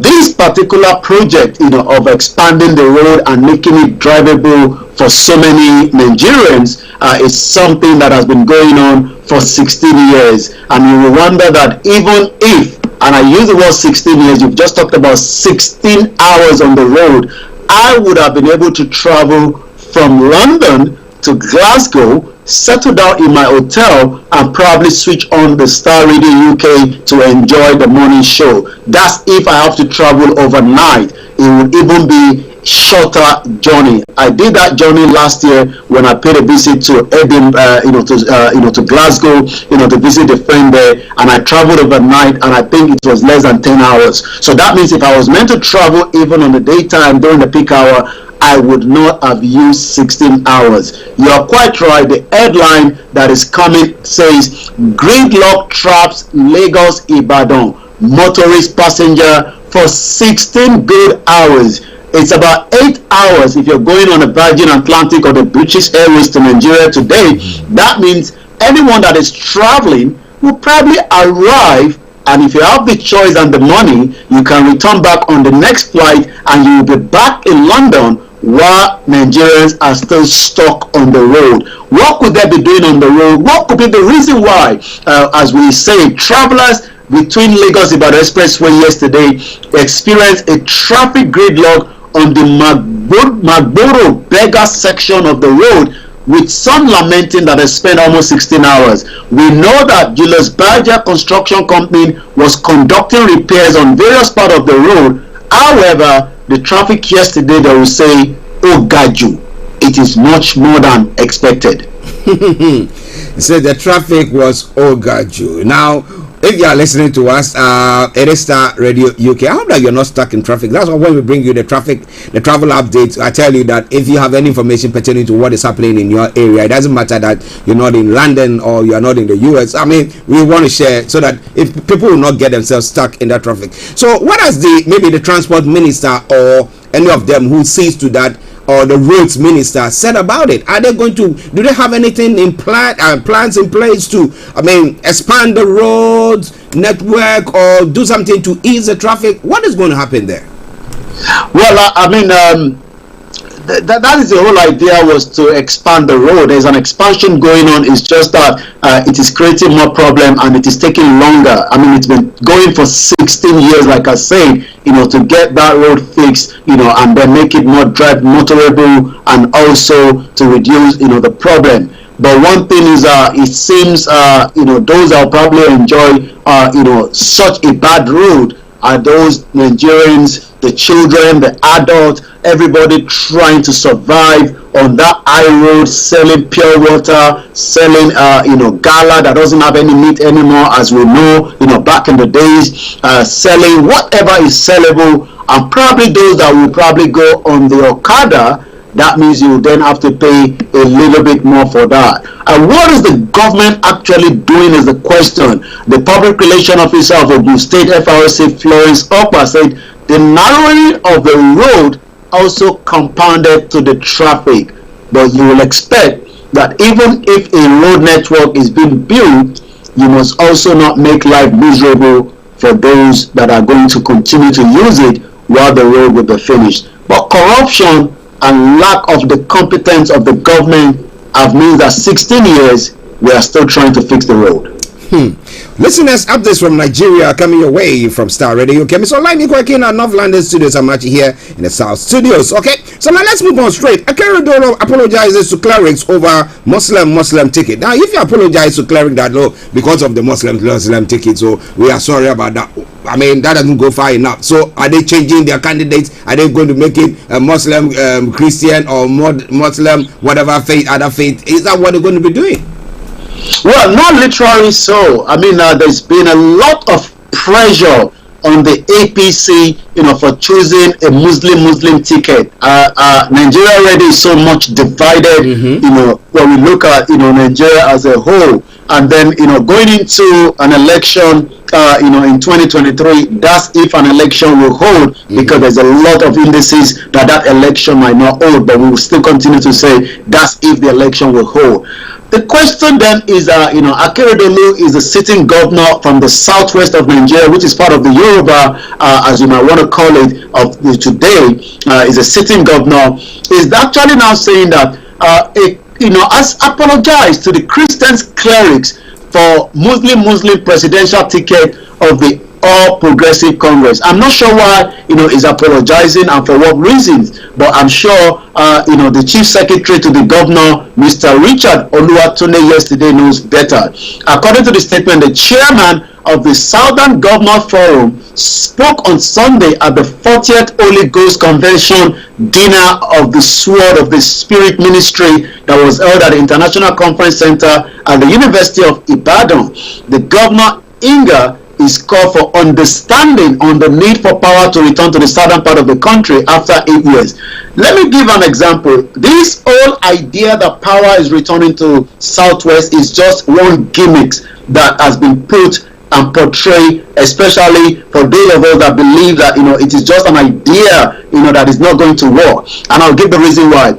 Tinubu, as we know, is from the Yoruba side, and is actually using that as a milokon. It has to literally come to the southwest, and exactly what the governor is saying. But what we are not told that there is another Boko Haram, lineage of the Shetima, the vice president, that is currently, being line up with Tinubu, and if anything, I quote and unquote, should anything happen to Tinubu, during that 8 years of this presidential, it will definitely automatically go back to the northern part of the country, and Shetima will become the sitting president of the country. And as we know, there is a lot of evidence that Shetima also has this link with the Boko Haram that we're currently experiencing in Nigeria of today.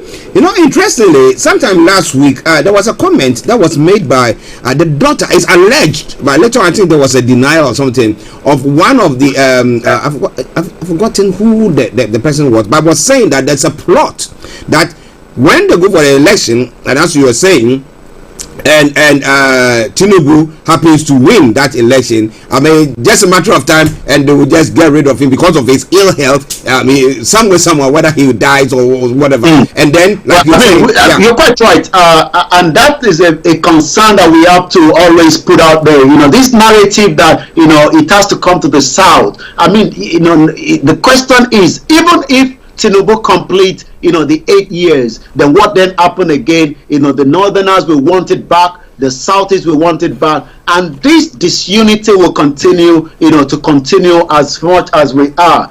And I was actually reading Professor Moyo Okedeji. Professor Moyo Okedeji is a professor of history in Houston University in America, and he has actually put out, as usual, one of his best article again over the weekend, and he's actually asked, and we're asking this question again to all our listeners, if we could get an answer to that. And he actually said that he arrived 2 weeks late when the Queen Elizabeth visited Nigeria in 1956, because he was born just on the February 25th, 1956. But Queen Elizabeth have actually returned back to Britain because she left Nigeria 16th of February 1956. The second time was Queen Elizabeth visited, late Queen Elizabeth II visited Nigeria in 2003. But he has actually left Nigeria to the United States of America.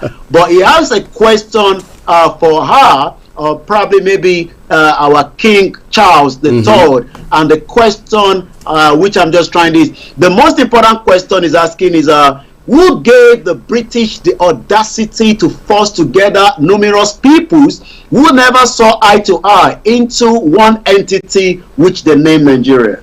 Interestingly, I think when we were having a discussion yesterday, Frank did say something on that front, saying that, he was saying that we are tribes. we are tribesmen. I mean, various tribes, and then they just amalgamated us, and it seemed not to be working because my way of life doesn't. I mean, match with your way of life, and so it's difficult for us to be pushed and pulled together. But well, would the election even hold? Would the north and the south, I mean, would there maybe, who knows? Tinubu, as it was being alluded by Obi, yeah, they said Tinubu's health is something that we have to talk about because Tinubu is just dishing out money. People will want to just follow him. As whether the election is going to hold, as to whether even the APC will have their capacity to win the election is one thing. Maybe Peter Obi is the man that we all have to look out for. Who knows? It's all coming your way from Starr Radio UK. But let me come back to you from some of the other stories as well. Olayomi, who was detained here in the UK for bringing a minor. That's how allegedly it started for organ harvest and everything that went on. Now, what has become of him? The 82 days. Is it that he's been sentenced to 82 days imprisonment, or what exactly has happened there? Well, you can see how time runs very fast. I mean, Ike Ekweremadu would have been in Nigeria also pushing, his party, the PDP, to win an election. But I'm not sure winning an election in the next 150 days, according to the time clock of Starr Radio UK, 150 days. 13 hours, 40 minutes, and the seconds going down, before the 2023 general election in Nigeria. But as we do know, Ike Ekweremadu's daughter has also now had to come out and is now pleading, for a kidney donation. The reason why the parents, the mother is on a bail, the father is still being held until the next court appearance before. The court will eventually, run, the case next year. The case is not going to happen until May next year. So Ike Ekweremadu is not going anywhere, in any time in a hurry. Neither the wife is going anywhere because there is a pending case here in the UK that they need to answer to. But what we can say is, according to the Delta State Governor, Ifeanyi Okowa, has noted that Sonia, the daughter of the former Deputy Senate President Ike Ekweremadu, deserves free kidney donation from Nigerians. Sources noted that Ike Ekweremadu played a role in shaping the country. For that, citizens should not hesitate in offering to be Sonia. I believe maybe Okowa's children should be the first to donate, their own kidney. Not Nigerians that are not well fed, Nigerians that are not going to school since February, Nigerians that have been battered by the same corrupt politician that could not provide the basic amenities. I don't think Nigerians will be ready to, or probably maybe for humanity's sake, there might be somebody out there this morning that might be thinking that the 25-year-old parent that are currently facing charges of organ harvesting in the UK noted she had no option than to drop out of the university due to the ailment. Okay, listen, this is Starr Radio. Okay, we have Mr. Frank Davis, who is in the studio as well. Once he's all ready and set, he'll be bringing you his greetings. But looking at the percentage of passport that has been issued, we're talking about 38% rise in passport that has been issued, and the fact that some statistics coming through talking about 13,609 Nigerian nurses or health workers, being granted visas to come and work here in the UK. That shows how bad the system in Nigeria or in Africa as a whole is, that people who have been trained, virtually that is brain drain. We've trained them and they are living as whether they've just served whatever they have to serve and decide to leave and come and do whatever in the UK, to come and better themselves. So what is all that story about as well? And we talked about not to cut you, but we talked about the issuance of passport, how difficult it is for people to get their hands on it. Well, we're living longer, probably maybe not in African countries, but in Europe we are living longer, and that means we need more people to take care of the elderly ones amongst us. And where do we get these kind of support? It will definitely have to come from Africa, Asia, wherever people can find the best area to travel. People go out of the country for different reasons. passport insurance have now risen by 38% as more Nigerians are what we call Japa. Japa is the language that is used that if you can just get the hell out of Nigeria, you would have the best, even if you have just arrived in South Africa or probably Ghana, which I believe more Nigerians are now traveling to have a second option. I know a lot of Nigerians now that are relocating to Ghana to continue their education because the education system in Nigeria is completely gone if you do not have the right money for the private education. You did ask before I go into more about this headline. How easy is it to get a Nigerian passport? If I ask as many Nigerians this morning, they will tell you it is one of the most difficult things to get, even though it is meant to be one of the most cherished identity that we carry along with us. But it seems as more Nigerians are finding it difficult, those that are thinking that it is time now that this identity, we've never had an identity crisis until the British government came in 1914 and changed who we are. And the question that Professor Moyo Okedeji has asked, that he would have loved to ask the Queen, but 2 times they've not met. But who gave the audacity that the British had to literally join numerous people who have never seen eye to eye into what we call the entity that is now named Nigeria, and now just naming it to get the identity of this same country is what we call wahala. Because you would have to bribe somebody. If you're outside Nigeria, you must know someone. It's not just a normal process that you do online and that is the end of it. You can go to the Nigerian High Commission at number 9 Northumberland this morning and you will hear all kind of stories. But what we do know that according to the rise that took off from 767,164, it has now become about 1 million passport has been issued between 2020 and 2021. But what we also know is that more of those that are having that passport are wishing to travel down to the nearest country, especially the one that would also offer a kind of a visa skilled work. And UK government have got those kind of different skills that can allow you to come in here and live here and work here. And that literally shows that according to the World Bank survey that yearly that revealed that 56,000 more Nigerians were leaving the country yearly than arriving. So no more person is going to Nigeria as a country where there's economic crisis, there's insecurity. A young Yoruba boy was kidnapped in Ondo State, even though there's sketchy information that he has been released, but 30 million was what the terrorists were asking from the parents. 30 million, where do you get it from? So why would people not leave the country? When you was in the guy, good morning to you. He says good morning people in the house, and we say good morning to you.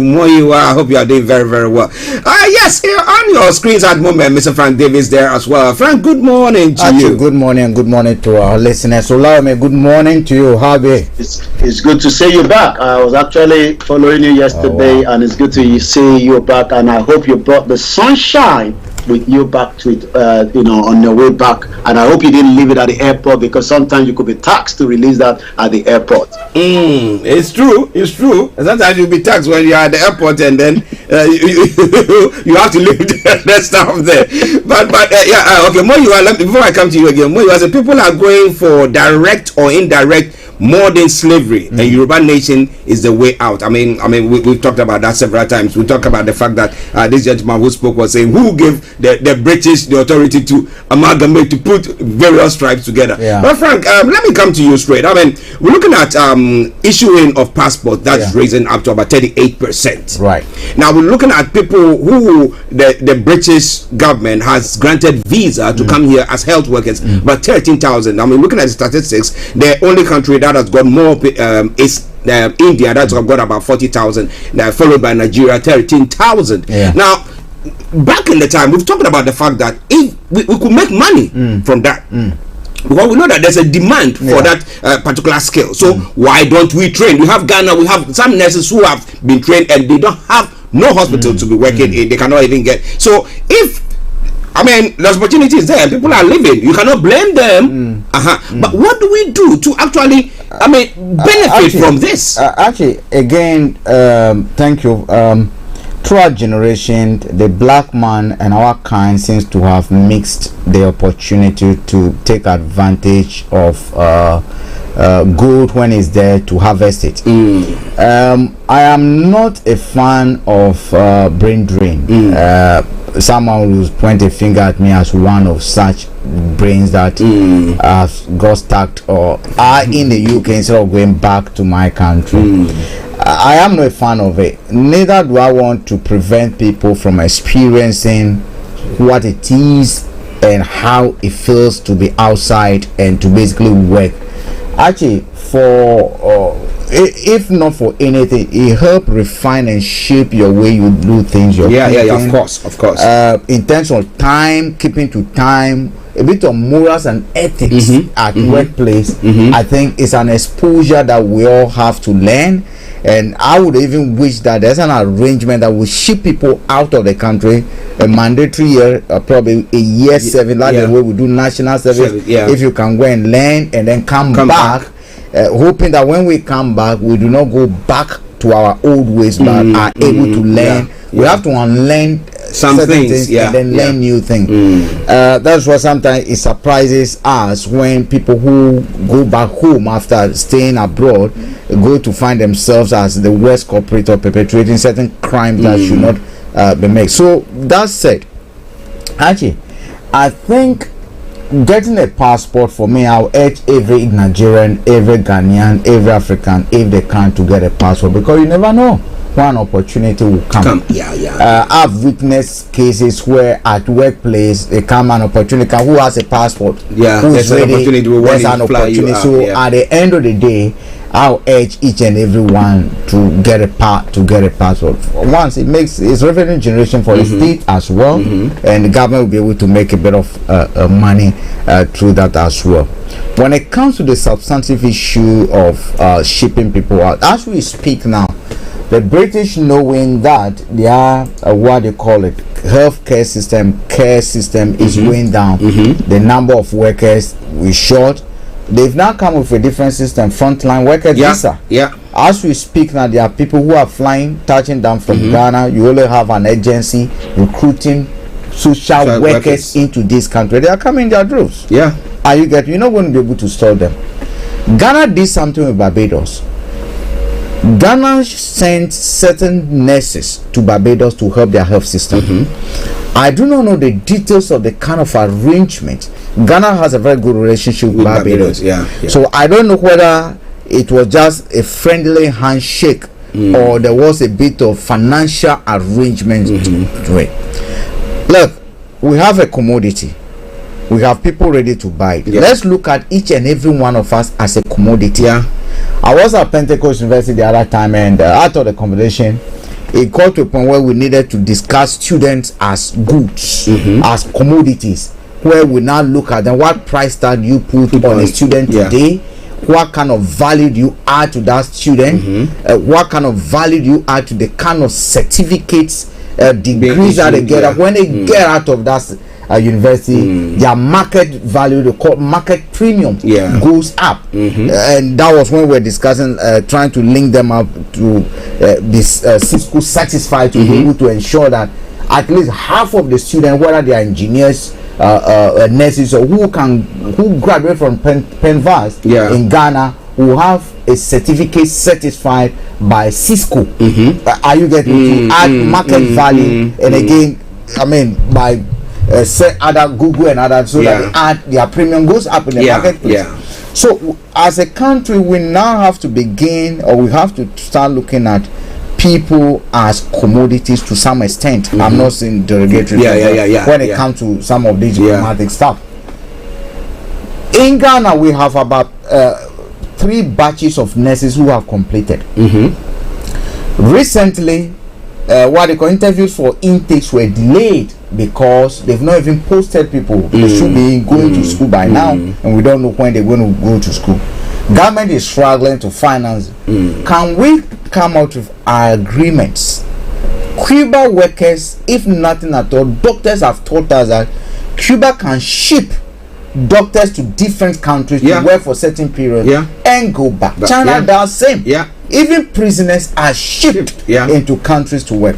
So if we have excess, not that we have excess because our hospitals are still understaffed, but because of the financial problems that we have, we are not able to train more, or we are not able to absorb those who have trained. Why don't we then channel a lot of youth into training them for export? At least that's an agreement. Work for 5 years, return. Work for 5 years, return. We get paid certain. So if they're not going to be here, their NI contributions and this, the NI contributions go to Ghana. Their tax elements when they leave goes to Ghana. Goes to Nigeria, go to Zimbabwe. Zimbabwean nurses in this system. So we need to start having that conversation. That again comes back to what we call Commonwealth. What is in it for us? Can we trigger this conversation within the Commonwealth? That look, we got workers that can come because we need a hard currency. Can we do it? It can be done. So actually, the Nigerians that are acquiring passport, I'll urge them on. Acquire the passport more. What can you do if there's an opportunity? Leave. I'm not urging them to leave and not come back. Actually, so far, what do you expect them to do? They have to survive. Of course. The system is such that if you live there, you might end up being crushed and they're dying. But there are good opportunities in Africa. Actually, I've just returned from Ghana. I'll tell you what, the opportunities are there. I mean, people are making it in those countries. People are making it, but I'm not saying that everyone will make it over there. Some of us decide to choose. Some of us decide to leave. Others decide to stay. It's personal choice. Okay, listeners, it is Starr Radio UK. Thank you very much, Mr. Frank Davies. We have Mr. Olayomi again at North London Studios. I'm Archie here, and we are bringing you the morning show, but it's around updates from Nigeria. So let me cross over to Yomi for some of the other stories that is making the rounds there. Now, Yomi, what is this about the federal government blowing how many billions there? For what purpose as well? Well, Nigeria is a country that you find out that money has just been put out, for different reasons that should have been used to equip, the security. Imagine if Saudi Arabia has to pay, some kind of, warlord to take care of their pipeline. Imagine countries that also have, vast amount of crude oil, literally have to pay billions in their currency, for those pipelines to be protected. That is exactly what has been happening, not just under Buhari. This has been going on even during the time of the, Obasanjo, and even up to the time of Yaradua and Jonathan, and likewise Buhari. Buhari regime is now being questioned for awarding multi-billion naira oil pipeline surveillance contract to Tompolo. According to Silas has urged Mr. Buhari to desist from making more dangerous mistakes that will further plunge the country into danger. The Civil Society Legislative Advocacy Center has questioned President Muhammadu Buhari's regime on awarding a pipeline surveillance contract to an ex-militant warlord government, Tompolo. It seems that the only people that can take care make sure that we have crude oil that has not been destroyed before it takes out of Nigeria are the warlord in that particular region, and that means the government literally have to give them money, and when you give them money, they will definitely have to buy some heavy firearms as well. And we've seen that being displayed by Asari Dokubo and the rest of them as well. Who oversight the procurement process of this award? Were there bids? What process led to this emergency on this award? Or is this our Bureau of Public Procurement also an incompetent institution that couldn't deliver on a free and equitable process? Or on the other hand, doesn't the law have a clear stipulations on contract award in Nigeria? This is coming from Awawu Musa, the executive director, said in a statement yesterday. The Nigerian National Petroleum Company Limited, August, announced the award of a pipeline protection contract worth 48 billion naira annually, 4 billion per month to Mr. Tompolo, Mr. Ekwan Polo, otherwise known as Tompolo. The award of the multi-billion naira contract to Tompolo has sparked criticism, widespread condemnation from political and social organizations in Nigeria. And that is where the headline is coming from this morning.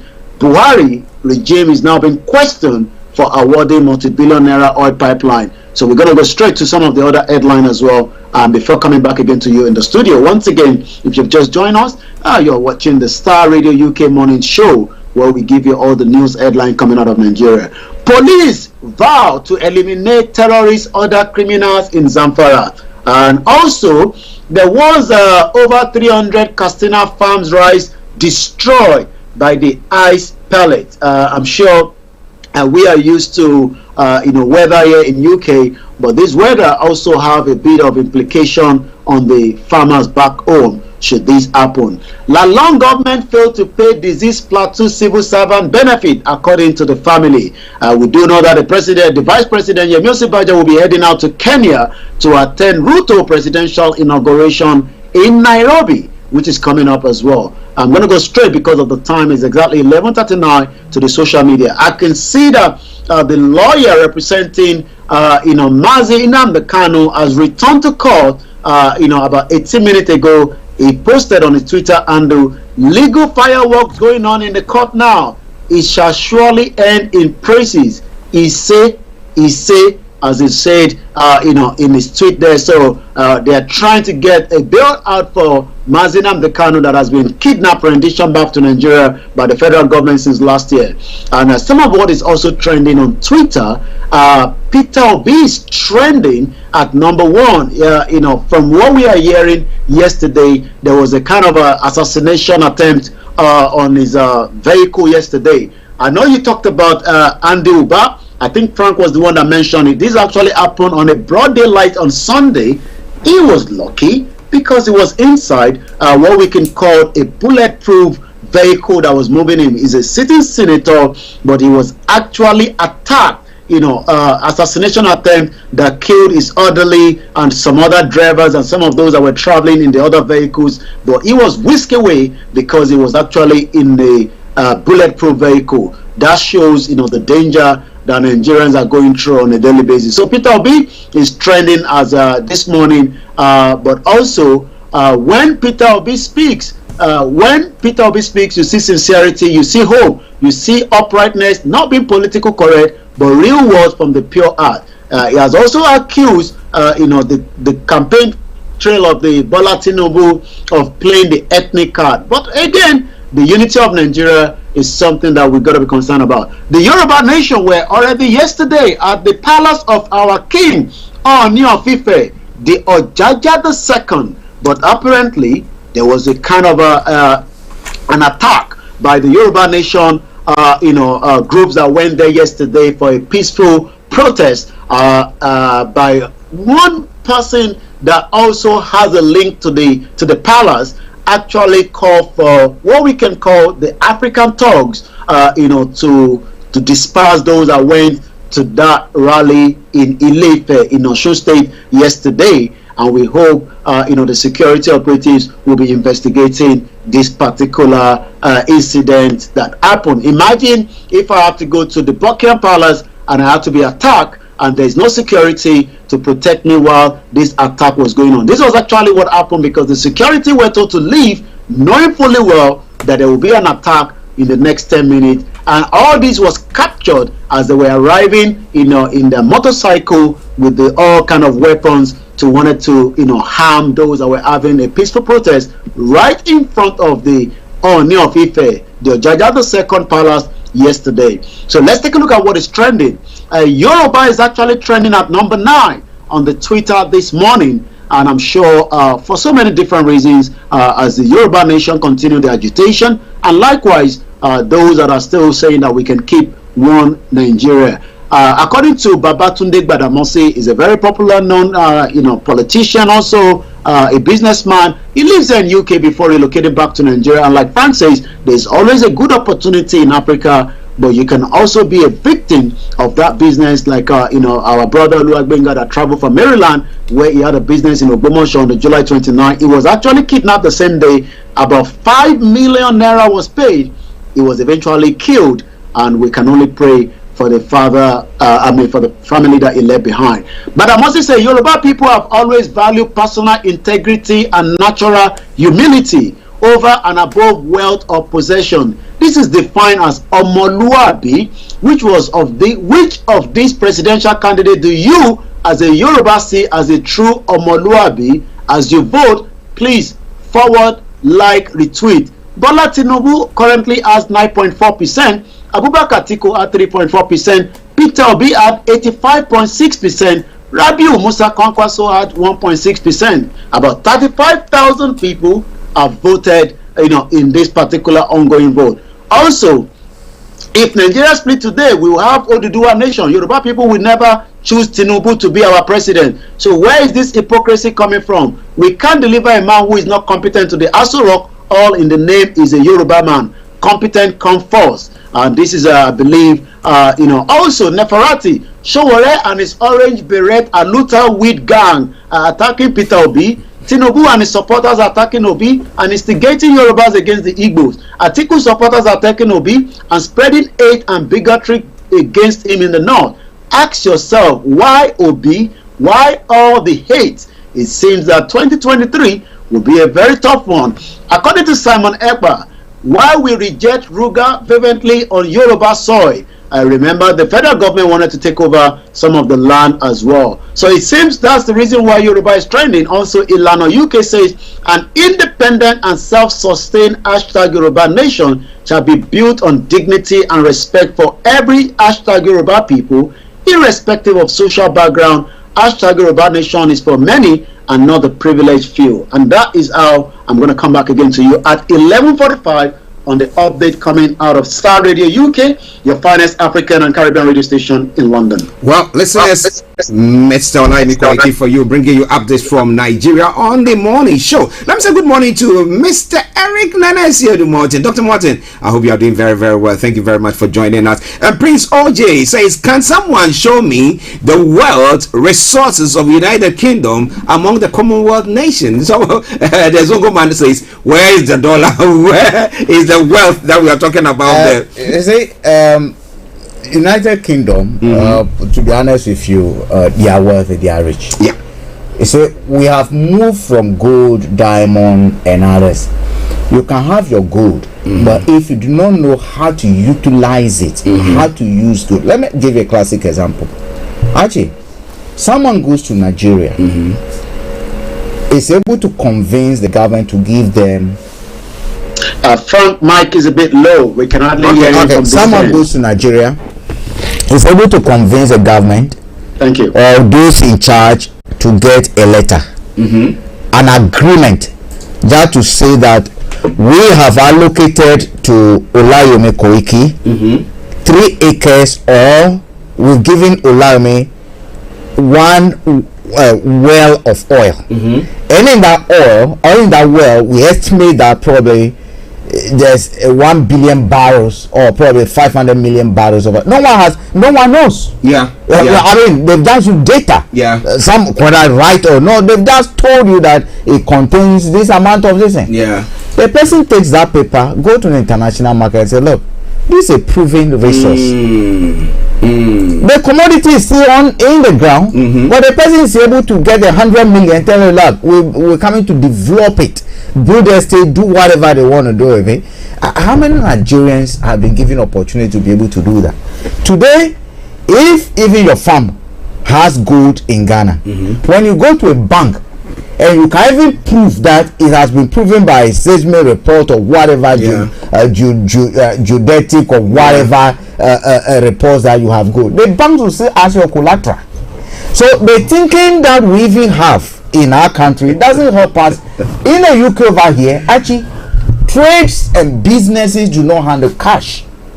They use deferred letter of credit. So when they come to Africa, they sign those contracts with us. They don't even need to dig the gold. They don't even need to dig the oil. Actually, the oil is because they need to fuel our cars and probably use it. If not, the agreements alone are enough for them to make money. And that's what UK does. Financial. When you go to the what would they proclaim? The Queen and the King, and go to City of London in front of those banks because that's what they trade. They trade paper. They trade. Prince, so you got it. There's money here. They have money. We shouldn't. The gold that we have here, they have gold and other things, but we have more than they have. Nigeria still have more gold than the UK. Ghana still have more gold than we have in UK. But you see, we don't know what to do with it, and we don't know how to utilize it, and that's our problem. Well, is that our problem? What do you think about all that? We'll give you an opportunity to also share your take in the next few minutes, but you can post your comments, and I promise you I'm going to read that. But quickly, one before we let Mr. Olayomi go, they're pertaining to the security of Peter Obi. And I mean, the fact that there was an attempt on his life. I mean, my worry, and the question I want to find out from you, whether you know, is that presidential aspirants, are they giving state security to protect them? Because it looks like, because Peter Obi seems to be on a path where, okay, let me see. I think I've got another caller on the line. Yomi, just a minute. Hello. Hello, good morning, Dr. Morton. Oh, hello, Dr. Morton. Dr. Morton, okay. Let's Yomi, let's Dr. Morton speak quickly, and then we come to you. Yes, Dr. Morton, please go on. How are you doing, sir? I'm very well, and I miss you lots, man. Oh, we miss you too, you know. It's been a while, man. Yeah. You know, it's sad that this particular moment we're all mourning the Queen. And then, so I might as well bit sway from what you're talking about. Just that some incident that seems to be going around that I want to put across as a media person, at least is, to step on your feet, and then you'd realize that this is going on. You know, people are going around calling for donations on behalf of the royal and all that. So you want to put that across for people to be careful. I don't know why a whole royal family will be mourning and somebody from Carnation or Doko will be taking donation. You know what I'm saying? So just to alert you that if you want to put that across, I'm actually trying to reach out to most of the mediums and then to make them understand this is going on. Thank you very much. Thank you very much, Dr. Morty. Thank you very, very much for that. Well, so that is for your information. If anybody approaches you, myself, Frank, Olayomi, we will not be doing that. But if anybody else approaches you to say, come and tell me that, we are contributing a donation to the royal family for the loss of the Queen, tell them no. God, Frank has just said that even your gold that is in your country, they are monetizing it. So what is... Well, so let's be wise. But why would we? I mean, you see, thieves and criminals will always take advantage of every opportunity. And interestingly, thieves and criminals are some of the smartest people amongst us. And then they think outside the box. They are raising funds. He actually sold a ventilator that was not there, during the COVID last year. He raided, from the New York City. Almost $30 million. Wow, the ventilator so they've got the money. Well, it's being smart, isn't it? Well, listen, let's start ready. So that's some information for you. I mean, that's what we do. So wherever you are listening to us from, it doesn't matter whether you're in the UK or outside, wherever you are, people can approach you that way. But tell them it's a lie. Don't, lose your money on that front. But let's come back to the Peter Obi issue that we're talking about, and as to whether there's a security that is granted them, because Peter Obi seemed to be. Let's forget about Yoruba Nation, let's forget about Igbo, when we're talking about disintegration and stuff like that. But it seems, assuming there's going to be an election, that 2023 election is going to hold, Peter Obi is one who is actually poking these strong people, such that everybody think that, something needs to be done. And that they think that maybe eliminating him will be the way forward. Are they giving any security at all? Well, I think... The way the situation is, even though there's been a lot of backlash from somebody like Keyamo is currently working with this government, and he's been under fire, for saying that Peter Obi planned to stage an assassination attempt. An assassination attempt is not something you stage, but it seems that was what he actually said, and that is now coming back on him as well.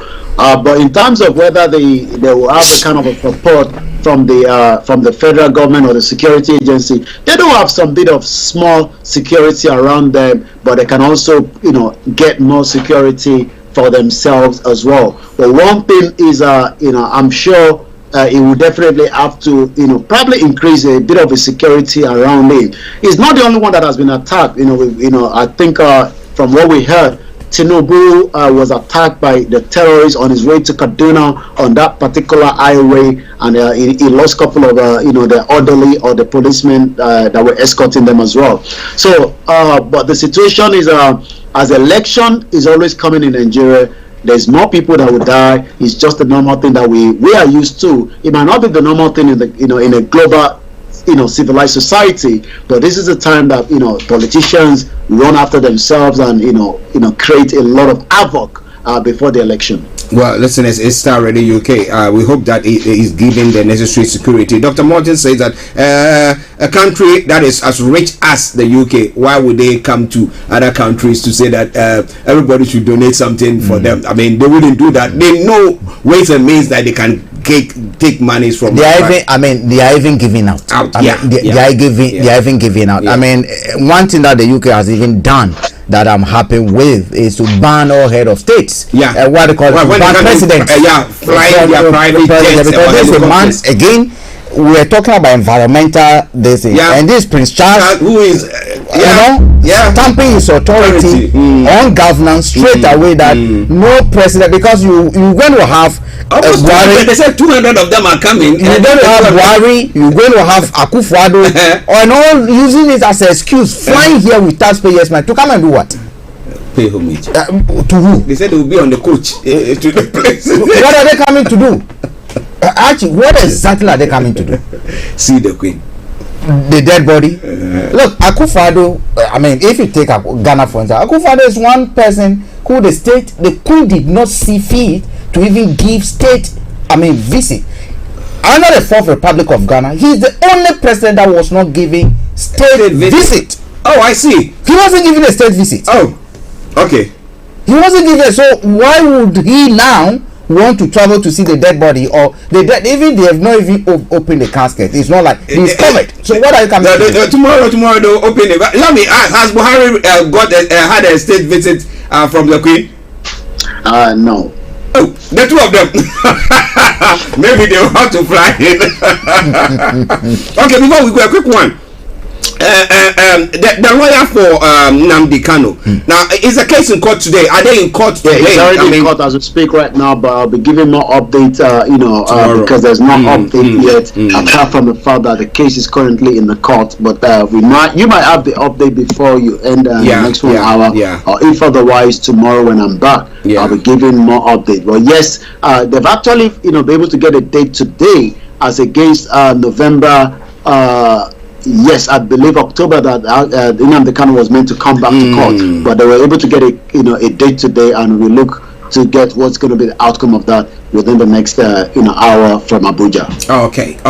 Listeners, Mr. Olayomi Koike in our North London studios, Mr. Frank Davis with me here in the studio. I'm Archie, and we're bringing you the morning show, but a special session where we bring you updates from Nigeria. Now, Yomi, before you go.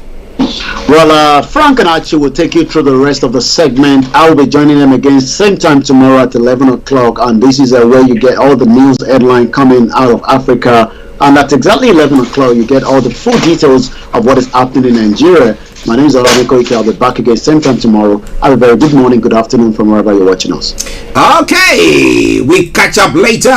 Listeners, Starr Radio UK. We take a quick break and we come back. The lines will be open for you to add your voice to the discussions. And like Dr. Morton did, you have any story or anything that you want to share with us, you feel free, get in touch with us. And whatever information I put across, I promise you one thing for sure, I'm going to put it through for people to hear you as well. Of course, we'll acknowledge you wherever you might be. Okay, let's take this break. Enjoy this song from the Zongo Man. He says, where is the dollar? Well, we are in a Commonwealth. Now some people are living and they say we have to contribute money. Hey, yeah, you don't know. People are very criminals. No, good. Okay, enjoy the song and I'll be with you. Stay tuned.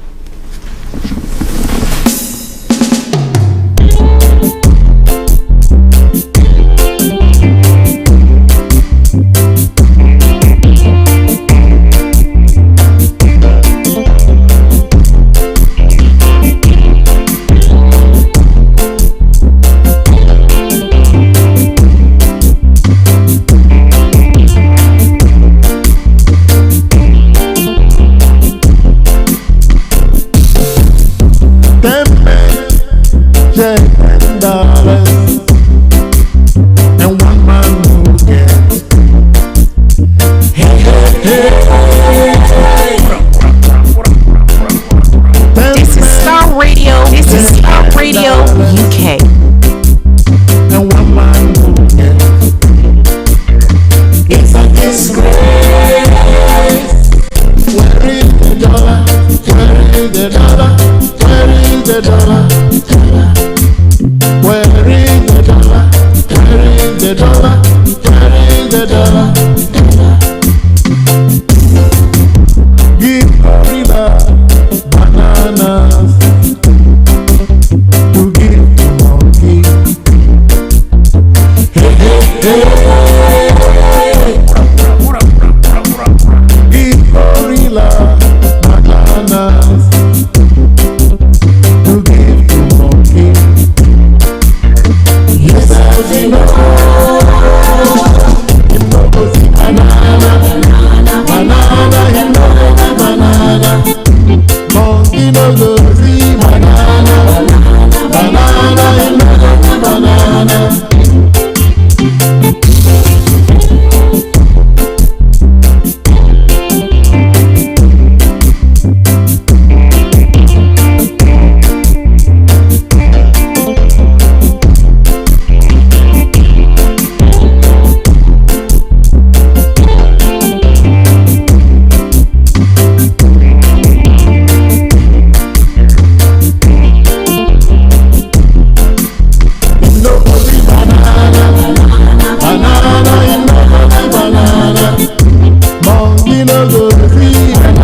bananas to give to monkey. Yes, I know. You know, see banana, banana, you know, banana. Monkey no go see banana, banana, you know, banana. This is Starr Radio UK.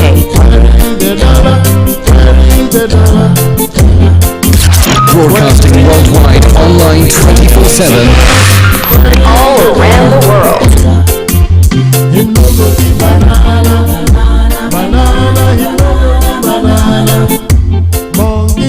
Hi guys, this is your friend Uruj from SendWave. SendWave is a money transfer app that is used by people all over the world to send money to their loved ones in Africa. With SendWave, you can send money to Ghana, Nigeria, Kenya, Uganda, and Tanzania. And the best part is, SendWave is absolutely commission free. Our exchange rates are excellent. You can see for yourself by checking them out on our website. So how do you use SendWave? SendWave is an app that you can download onto your phone from the App Store or Google Play Store. The app is free to download. After downloading it, just open the app and enter your name, email, and phone number. That's it. You're good to go. Make sure you use the promo code SR. S for Star, R for Radio. This promo code will give you £5 free credit to send to Africa on your first transaction. Your money will be delivered to your recipient within seconds. Feel free to call me on 0749 7377 647 at any time. I'll be happy to tell you all about SendWave and help you in any way I can. Remember to use the promo code SR for £5 free credit. Medasse. Hi everyone, it's your girl BB Clement, the author of How to Go from Employee to Entrepreneur and the host of your weekly business show, BB Means Business, the show where we discuss everything you ever wanted to know about business but you were afraid to ask. How do I start my business? How do I raise the finance? How do I grow my business? Where am I going to find my customers? Join me every Tuesday at 1:30 p.m. on Starr Radio UK to get all the information and tips that you need to become a successful entrepreneur and become financially free. Remember, don't let life dictate to you. Rather, put your signature on life. Welcome back to the program. It is Starr Radio UK. With some information coming through, the King has arrived in what do you call it? I was going to say Northern Ireland. His plane has landed in Northern Ireland at the moment, and yes, that's him walking to the vehicle that's going to take him to the Northern Ireland, their parliament. Yeah. Okay, for the various visitation thing to happen there. Okay then, but we'll be bringing you every update as and when it comes through. But it's all coming away from Starr Radio UK, your favorite African and Caribbean radio station in London. Now with me in the studio, Mr. Frank Davis, I'm Archie. But now let me announce the lines open. So if you want to hop in, you want to hop on, whichever you want to do, you can do so. It is 0208-133-2257 or 58-02081-33-2257 or 58. For those of you in the US or Canada, it's 0017183032737, 0017183032737. To text or WhatsApp is 07539661744, 07539661744. Our Twitter handle is Starr Radio UK and email address is info@starradiouk.com. Well, so I want to have your take on issues, but you can post them on our Facebook page, on our YouTube channel, Twitter, and Periscope as well. Feel free to do so. And one way of listening to us is via our apps. Go to the App Store, just look for or type in Starr Radio Global and just go there, download it. It is for free, it's all paid for, and then you can watch us, do or interact with us from that platform as well. Okay, now let's move on to some of the stories making the rounds in other parts of the world and landing straight in the country. Ghana. Okay, now there's been this spillage of the Bagri Dam. We're talking about because of the Russia-Ukraine war. I mean, shortage of food and everything seems to be going on. So then farmers in the northern part of the country where they produce yam, peanuts, and other stuff like that. For us not to, I mean, we know that it does happen yearly. Okay. Up to now, government have not come out with a system where they can either, but of course the water, the spillage to be channeled, control flooding or control use the water to do irrigation or something of the sort. We're not doing that, and we are sitting down every time it happens. Then we cry. Then we go the next day, another year, and the same thing is happening, and it's happened again. Well, actually, what can you say when we have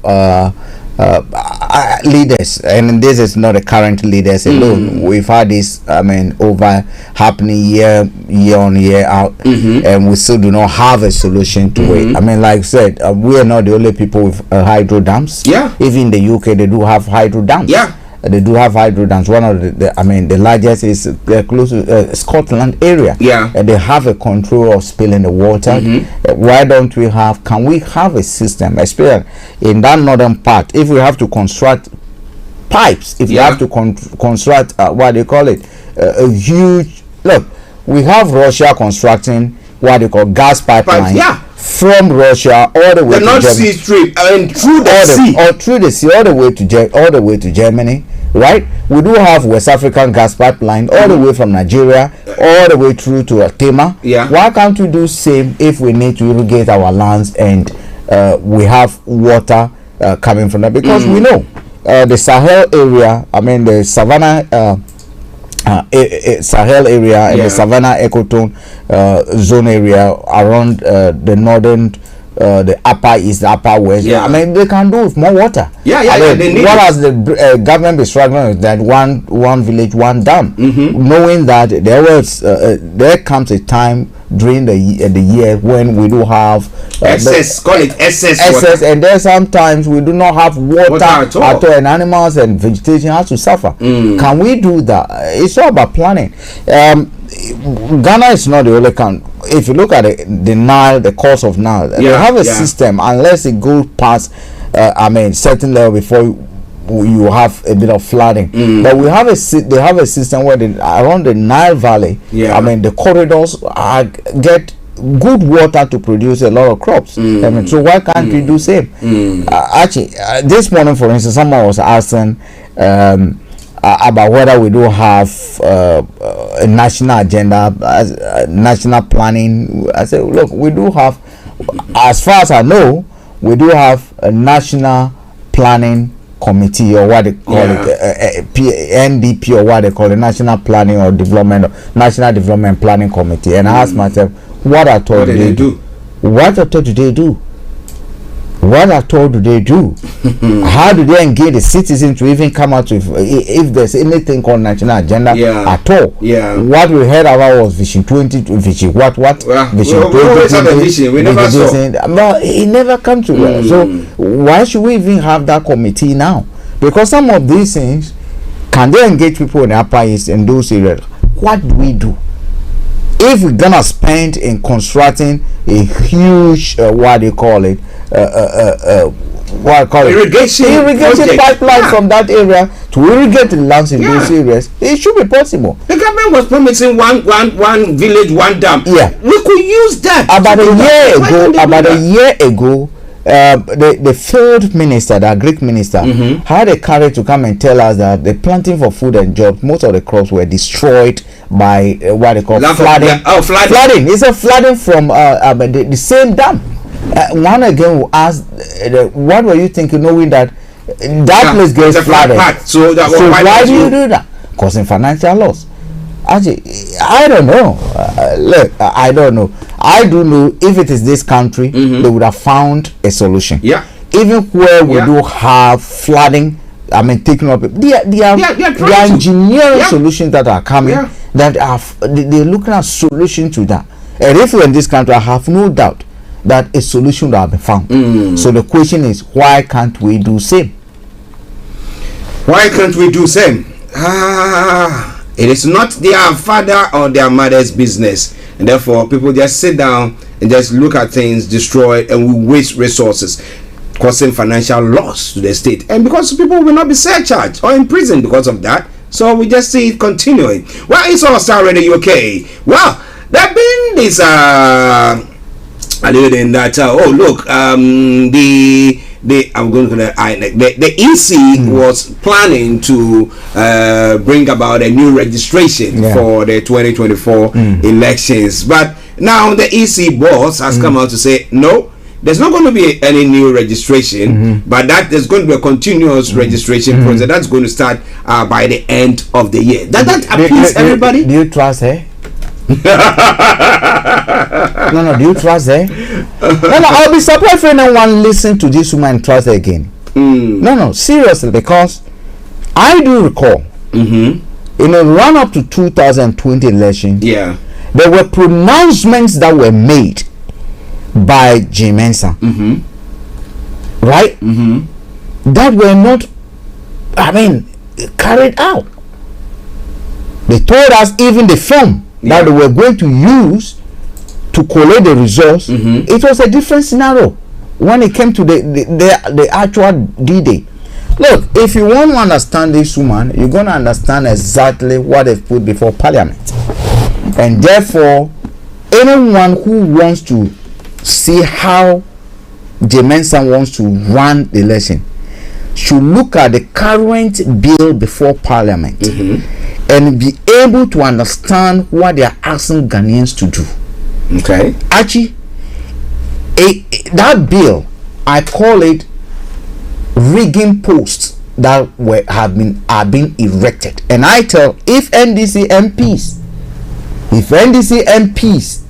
they pass that bill they should forget about 2024 election. Now, what are some of the content that is making you think that that bill is not actually good for them? You know, currently, when we go to polls, every polling station must have a unique ID. Yes. The aggregation of the results at the constituency level must come from each polling station. You should have the ability to track the so-called pink sheet to a location. What we are being told under this bill, that will be scrapped. We're not going to have zonal coalitions. You know what it then means? The register, what they are saying, is going to be zonal register. Do you know what it means? It means my name will not be geographically linked to a particular polling station, but it is linked to a zone.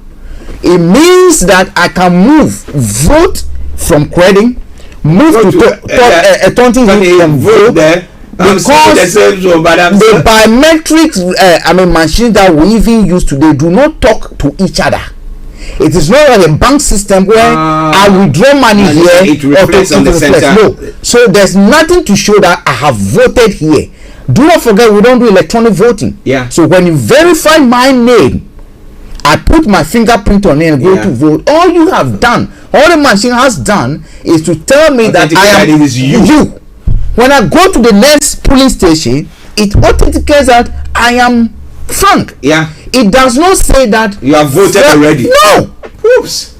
Actually, interesting. Anyone who wants to understand what is about happening should take that bill. They should just do a simple research. I urge anyone. Wow. I urge each and everyone. I've had a privilege of going through that document a bit. Actually, it's a recipe for chaos. It's a recipe for disaster. If it happens, don't be surprised if by 2024, by December 8th, you see a country that is in flames. I'm telling you, don't take any word that this woman is saying for granted. Don't accept it. Don't respect it.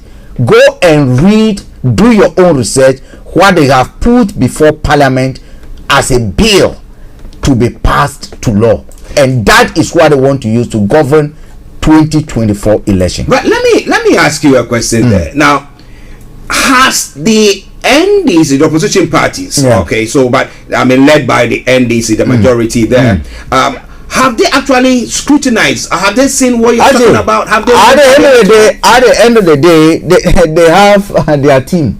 It's up to them to do it. It's up to them not to do it. But as a Ghanaian, this is what I've seen. These are some of the things that I can pick up in that they are recipe for disaster. When they tell you why, once you ask, why will we be scrapping a geolocation of voters if you have no intention of rigging the election?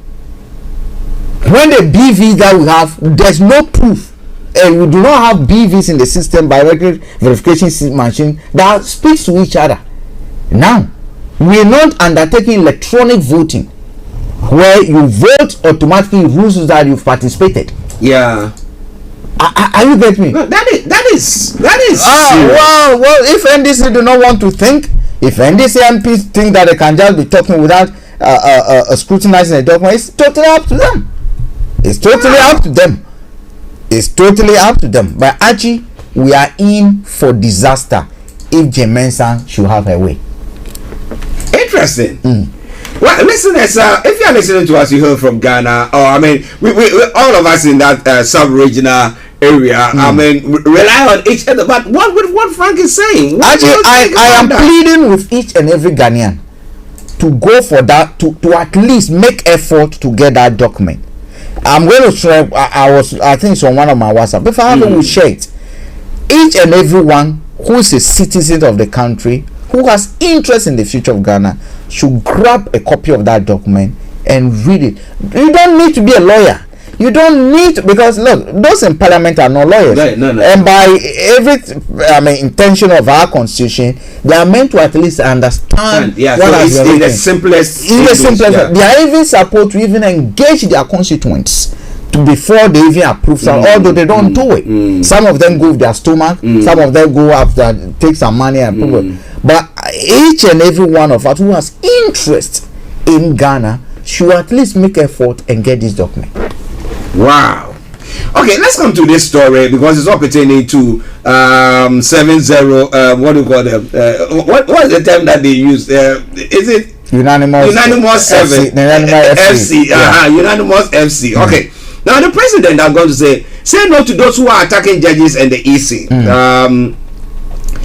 President Kufuor has asked Ghanaians to say no to persons who he says have made it their passion to make disparaging remarks against the judiciary and the Electoral Commission for selfish, parochial, and partisan interests. Now, according to President Kufuor, just as government continues to implement policies to advance the rule of law and thereby reinforce the confidence of the people and shore up our nation's reputation as a country governed by the rule of law, there are some who have made it their political agenda to disparage systematically the image of judiciary for selfish, parochial, partisan reason. He stated that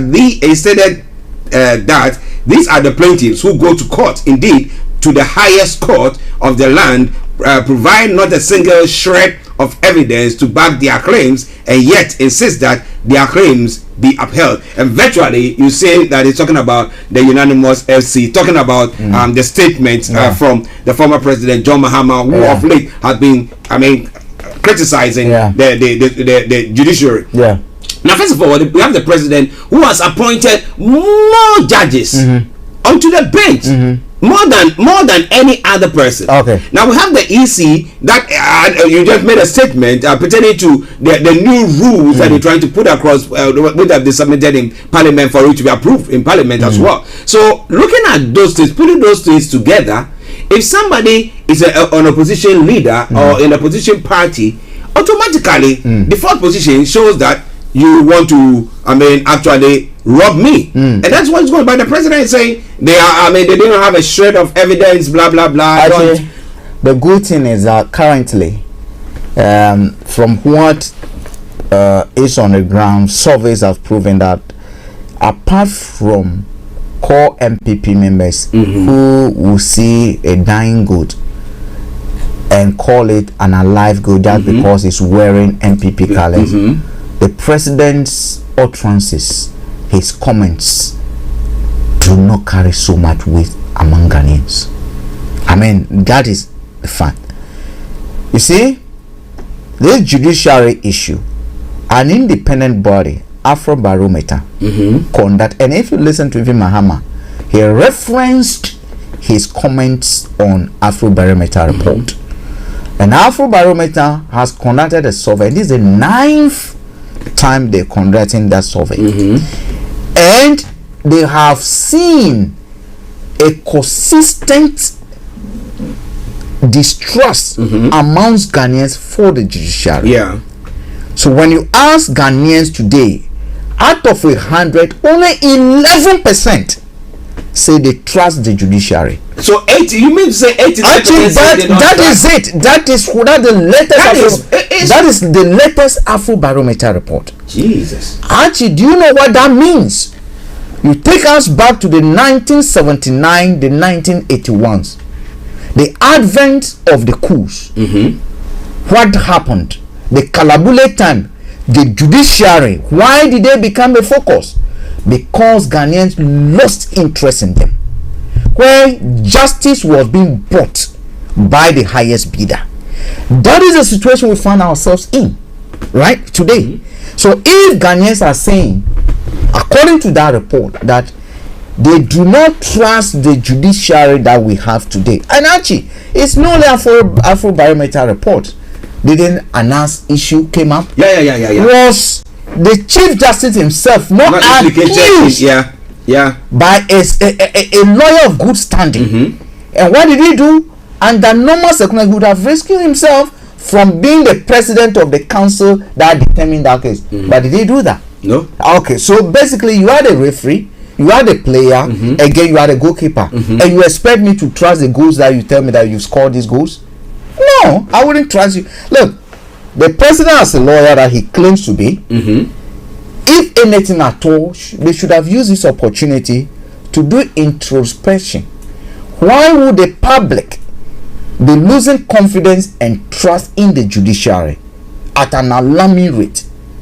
That is the question the president should be answering and the attorney general should be answering. Attorney General went again following the president, barking like a dog, charging the lawyers to be attacking the former president. Why will you do that when actually we are one of the beneficiaries of the miscarriage of justice that happened in the country? Are you getting me? I do not understand why would the president appoint politically exposed persons as judges? What's the motive? We are in the US where you see this Republican, and therefore we know they have strong constitution. Currently we have almost 19 Supreme Court judges. What for? One for each region. I do not know that. From the district level, the circuit courts, right down to the Supreme Court, all MPP. Openly MPP. Judges. Wow. Why would you want to do that? Even the Ghana Bar Association is not a default arm for the MPP. That's what it has become. Why would they go hunting people like Susu? Yeah. That when you speak against the system, they want to come after you. As we speak, another judiciary body is being established. But actually, that dominance will be broken one day. Look, whatever the former president has said, he referenced it based on empirical evidence, based on research.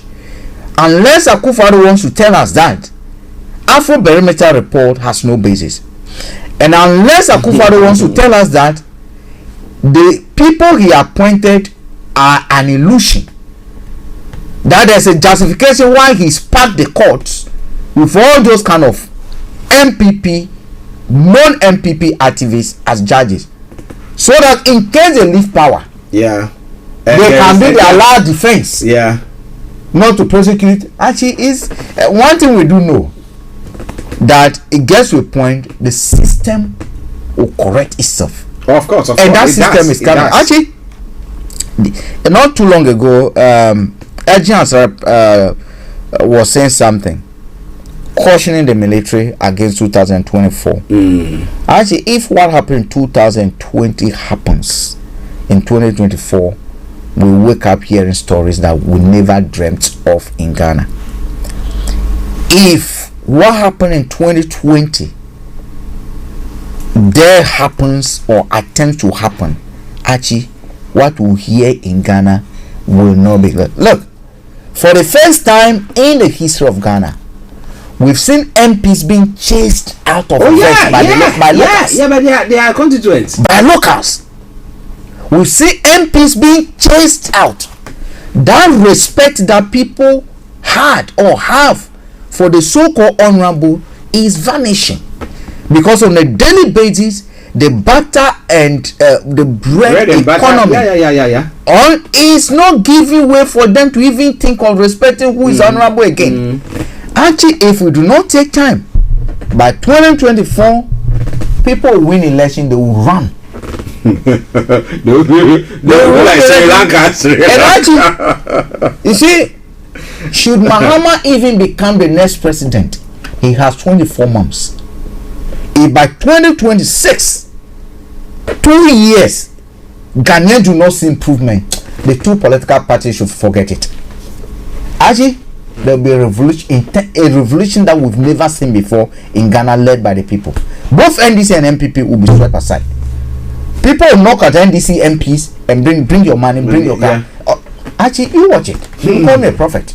You wait. Well, Prophet Frank, let's see. He said he's prophesied. Now let's wait and see what happens. Actually, on that front. The anger within the system. I went to a guy who happens to have been an MPP chairman. I'm not going to mention the area. I'm not going to mention his name. Actually, the disappointment that is coming from even within. From within. Well, I think I mean there have been a few times where some of their own MPs have come out to say that if things don't change, they should forget about that. And you know, the anger is even going to be towards NDC more, because the parliament that we have today, people expected that NDC will be doing more, the MPs over there will be doing more, but they went and most of them are doing scratch my back, and I scratch your back. So none of them is going to be excused. None of them is going to be excluded. When the anger starts, they will all, from the Harunas to say Mecha Bonsuns. Look at what Akufo-Addo is saying, telling us today. If that report is true, that he doesn't even know whether Aisha was deported or not. Yeah. Can you imagine? Yeah. Can you just imagine? Can you just imagine? Now let's look at that Aisha one story. I mean deportation. What do you call, Dr. Martin? If you are listening to us, you can call in and give me a bit of clearance on that. Deportation and what do you call it? Repatriation. What is the difference between that? Okay, deportation, you are looking at someone who has been arrested, gone through the court, and the court has decided that out. Yeah. Okay. Right. Repatriation. Probably you are stranded. Oh, so we just help you out. We help you out. That is what it means. So, for instance, you have seen adverts by what do you call it? This is our wicked woman, our wicked mom. I call her a wicked mom. Theresa May. Doing her reign as a home secretary. Go home. This is not a home. Go big boy. Where we'll give you this money amount of money, call this number, so that they are helping you home. Yeah, that's repatriation. Yeah, that is what you. Okay, that's what you. Okay, thanks for that clearance, because they are saying that now somebody who has broken a foreigner, who has broken the law, who has been arrested. Now, does a person need repatriation or deportation? But you see, that's the card that they're playing. And now they're saying that the immigration service are saying no, she was repatriated. By who? The immigration. They are confused and they are lying. Archie, and they are lying. Why do I say this? The same Osafo Malfo is a senior minister, and Baumia is greatly involved in this. You will recall that prior to 2016 elections, an entourage from MPP went to China to solicit for funds. Aisha Wang, apart from evidence that is available, was one of those architects who was raising that money, and she was actually, over the images have, come out that he was there. I've always asked this question: who is a president who has been the president of Ghana China Chamber of Commerce? It's Woon to me. Yeah. Who made him there? We know certain information that we cannot give up publicly. Okay, including companies, some companies like actually house at free zone, our free zone, that are actually doing nothing to free zone, but actually bring goods in and then trade them out. We know them. Okay, Archie, when you are being deported, right? They should provide us evidence of who escorted the person, because when you are being deported, you are escorted to the airport, put on a plane. They should be given out the manifest of the flight. They said it was an Ethiopia. Is it Ethiopia Airlines or something? They should produce the manifest. And said even gave the gate through which she boarded the flight from. And then, so who was the security person? Because normally they will have somebody accompanying you to your homeland, hand you over. And again, the immigration, when she was arrested recently, we were told that she was crossing Togo border, or probably she crossed Togo border. That has turned out to be a lie. 4 days ago, the president of what they call small scale mining associations was picked up by National Intelligence Bureau, what the NIB or what they call them. Why? Because he spoke out the truth. He came publicly to tell Ghanaians that look, Ashanwan has been in Ghana. In fact, she returned, I think 4 or 6 months after the alleged deportation, and was based in Cote d'Ivoire. Okay. Was he shipped out on Ethiopian airline to a neighboring country? It could be. Well, just stay there for the. We are told now she has a mining operation along the Ghana Ivory Coast border. We are told that she has shops even in Kumasi. And what actually led to her arrest was another Chinese that she was harassing. Wow. Because according to sources, according to this gentleman who happens to know that because she owns a shop that they buy things from the small scale this thing, so they know her. She works, you wouldn't even know that, but she works, she will pray, so they know her. Now, according to the house where she was living, when the alleged deportation happened, the house owner actually got authority from the court to break into the house and remove her things. Handed over the house back to another Chinese man. Aisha came back and wanted the house back. Has been harassing both the landlord and the other Chinese. That look, I had my properties in that house. You gotta pay me, or threatening them even with guns. And understandably, the people got frustrated with the way she was behaving, and they contacted immigration officer. But we thought you said you deported this man, this woman, and that's what happened. That's how she was arrested. So it has nothing to do with immigration. It has nothing to do with her crossing Togo border. In fact, she never crossed the Togo border anyway in the first place. So if immigration that have now, gone to a line gear, that everything that they are saying, when you back check it, it doesn't add up. Do you want me to accept any explanation that they gave me today? Oh my! This is an issue where government, the president who is in charge of the country, is even telling us he's not even sure if the person was deported in the first place. Now, someone can give him the benefit of the doubt because maybe Why? information has not Archie, been. Under no circumstance must he be given this benefit of that in this case. I tell you why. Why? Osafo, who is a senior minister appointed by him, who is a cabinet minister, told Ghanaians that the decision was made by the government because of Chinese loan and because of Sino Hydro project financing facilities. Who chairs Sino Hydro agreements? Who chair the cabinet? The president. So, if a decision has been taken at the highest level, according to Osafo, which highest level? No, which highest level can we go? No, because these are, issues to do according to Osafo with country to country. That's also there's a bilateral issue. There's a facility, and these are government negotiations. We know government negotiates. We know prisoners change happens. We know things. So it's not the first time that you can negotiate some leeway for your prisoners.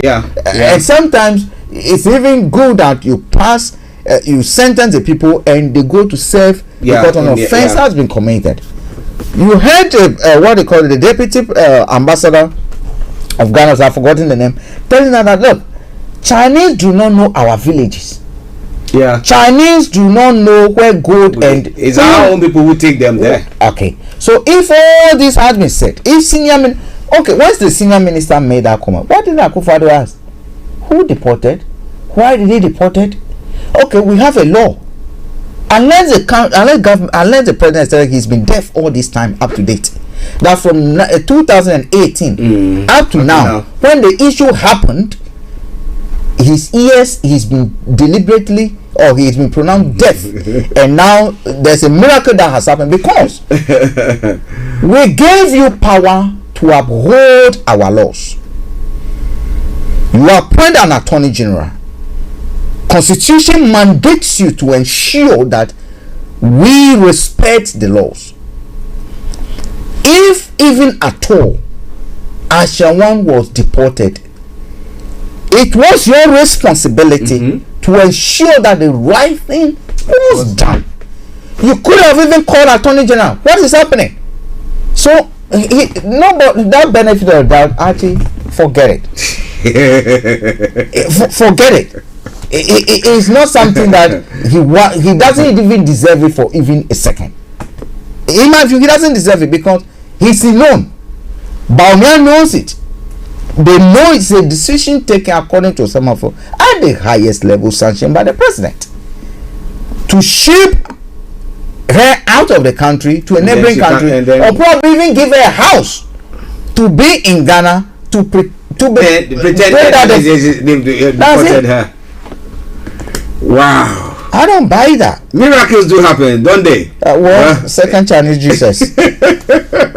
She's resurrected. Now, that's a quick one. Then we sign out from Ghana, move on to other parts of the world. There's just a statement that has been made by an ex-MPP member. I mean, the former parliamentary aspirant for the ruling New Patriotic Party, Bernard Odro-Techi, has urged the NDC to reinstate former EC Commissioner Charlotte Nancy's Keshin Smith Osei, okay, and ex-Auditor General Daniel Yao Demolovo, and he is of the view that these people, information that he's gathered, so that they were bringing about like a positive change in their offices that they were heading. So he's of the view that that has to be done. But Demolovo is gone past his sell-by date, because at the time they chased him out because they said that he's, apart from not taking a long leave, after he came from the leave, they said now you are of pension age. And Charlotte said, I don't think that she will want to come back to come and do anything of the sort. We chase people who we think they are good. I think the next person who is going to be chased out will be the office of the special prosecutor. I think he's going to be the next person. He should get himself ready for that. Now, how do you see such playings? Do you know what? I disagree with him. Ben is someone I know very well, but I seriously disagree with him on this. It doesn't matter whether NDC wins power or not. I don't think the two gentlemen, or the gentleman and the lady should be brought back. I do think that we have, or Ghanaians have, equally competent people who could actually step in and do the right job. What, however, can be done is they can be made advisors to such people secondary to be able to, if they have any knowledge and this and that they bring in, I mean, they can pass those details on, or even whoever is appointed can engage, I mean, those people actively to be able to learn from them. What changes were you bringing on and others? But when it comes to the EC, I mean, in fact, I'm going to say this, but I know it's not going to sit well with a lot of people. I would have wished that Jemensan is maintained. I wish that Jemensan, the current EC, is maintained. Not because of whatever she's doing. She's been diabolic. I've just told you the bill, I mean, the content of that bill. But you know what? She should be maintained and the system, I mean, made to work so that she herself cannot function any diabolically. You see, if we have people and we can create a system that polices them, their operation, that polices them, that look, we know you were, I mean, according to US report, you were put there, planted as a stooge to be able to do. I'm not saying that's why the US ambassador, not even ambassador, the report that was published in 2000, was it 2016 or 17? That's why it was 17. That you were appointed and planted there so that you can do the bidding for the MPP. And we know what happened in 2000. You did the bidding, and the bill in Parliament again shows that you are using a different, I mean, you started rigging the election even before, I mean, the voting day comes. So I would have wished that, look, the system be created where she cannot have a way. The system must function. If we can do that, whether we put a dog over there, the system will work. If we put a goat over there, the system will work. If we put this over there, provided they are qualified to be there, the system will work. I think that is what is needed. For me, that's what I would opt for. I wouldn't be happy she comes in, or NDC comes in, if God graced them, and then she's no, I wouldn't be happy with that at all. I think we should be able to maintain her, but let her do the right thing. That's what it should be done. Okay, the right thing should be done. Do you think it's going to be done? It's all Starr Radio UK. A quick one from Africa as well. Scores of people were crushed and injured as Kenyans on Tuesday forced their way into the Kasarina Rani Stadium, where William Ruto is being inaugurated as president. A medic said a fence at the Nairobi Stadium fell down after people pushed it and about 60 were injured. Though the number may rise, we had to treat some with minor injuries. Most of them were rushed to the main hospital in Nairobi. Now, Peter Mururi said there were no reports of death. Now, people try to dodge button welding security forces. Some failed. I was beaten by the police after trying to get inside, said one witness. Now, we see people now trooping in. I mean, their support. Now, they think that they've got somebody who is not of the system, but who they believe that some way, somehow can bring about a change. But how can William Ruto now bring the whole of Kenyans together? Because there's been a problem where when the Kenyatas win, then the Odingas become there's that serious banter that goes on. Fortunately, this time around we didn't see anything of the sort, because some way, somehow Odinga, they say that, look, I will respect the verdict of the court. There might be few instances, but it wasn't that. The guy has no option. Yeah, he has no option. Okay, so now how does Ruto now get all Kenyans on board? We had Kenyatta who saw what was going on. Thought, you know, the best thing is bring your enemies closer. Bring your friends closer, but your enemies closer. So he managed to bring Odinga on board. Actually, that decision is something that worked against Raila Odinga. You see, I took a bit of time to analyze the voting pattern in Kenya. And when the results were out, actually, it was shocking. I see. It was shocking that Raila Odinga's backyard, he wasn't doing well there. The youth were angry. Oh, wow.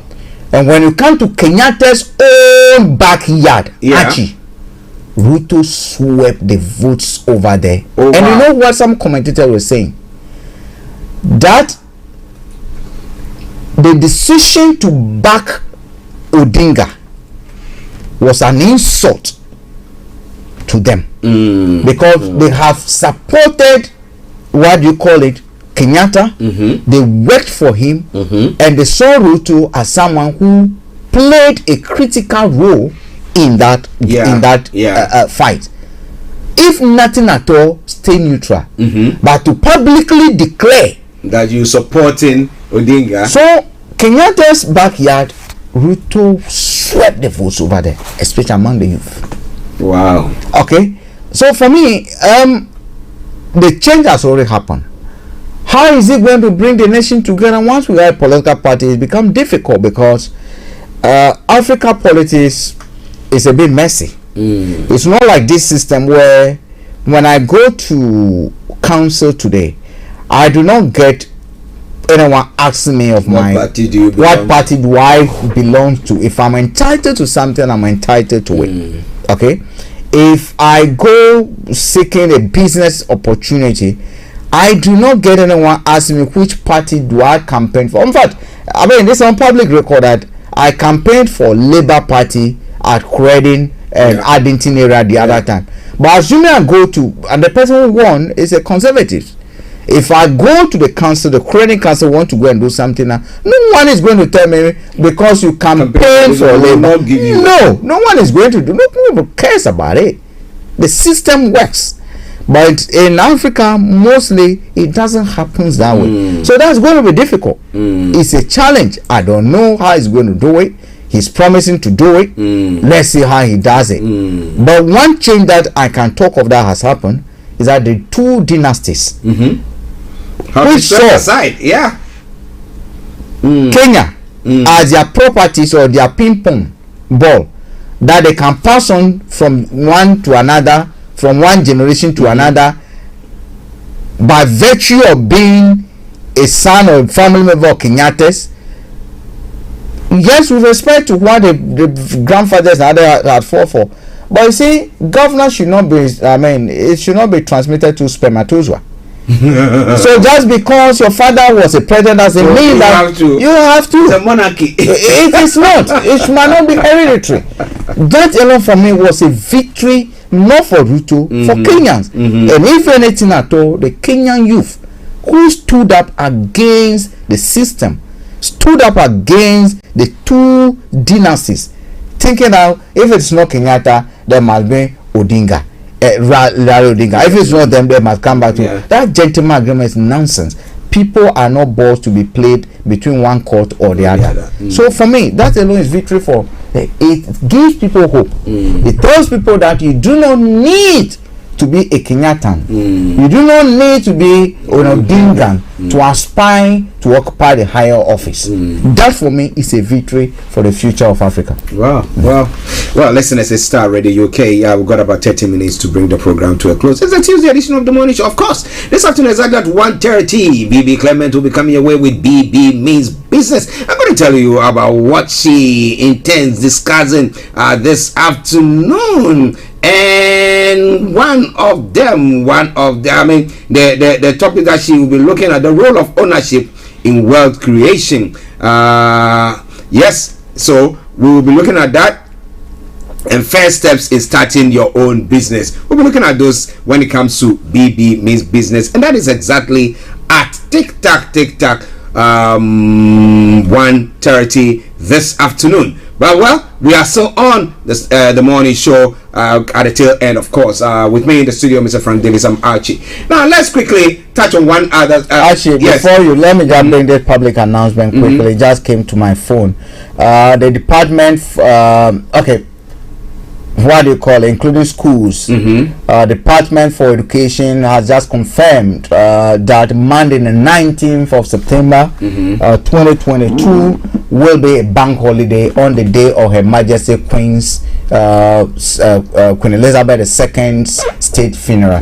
So next Monday is a public holiday. So please make provision for your children. Okay, so that's a bank holiday announcement for you. Note it so that you don't end up say I need to go to work and you don't have anybody to take care of your kids. All right then, now let's move on straight because of the time that we've got. Chris Kaba.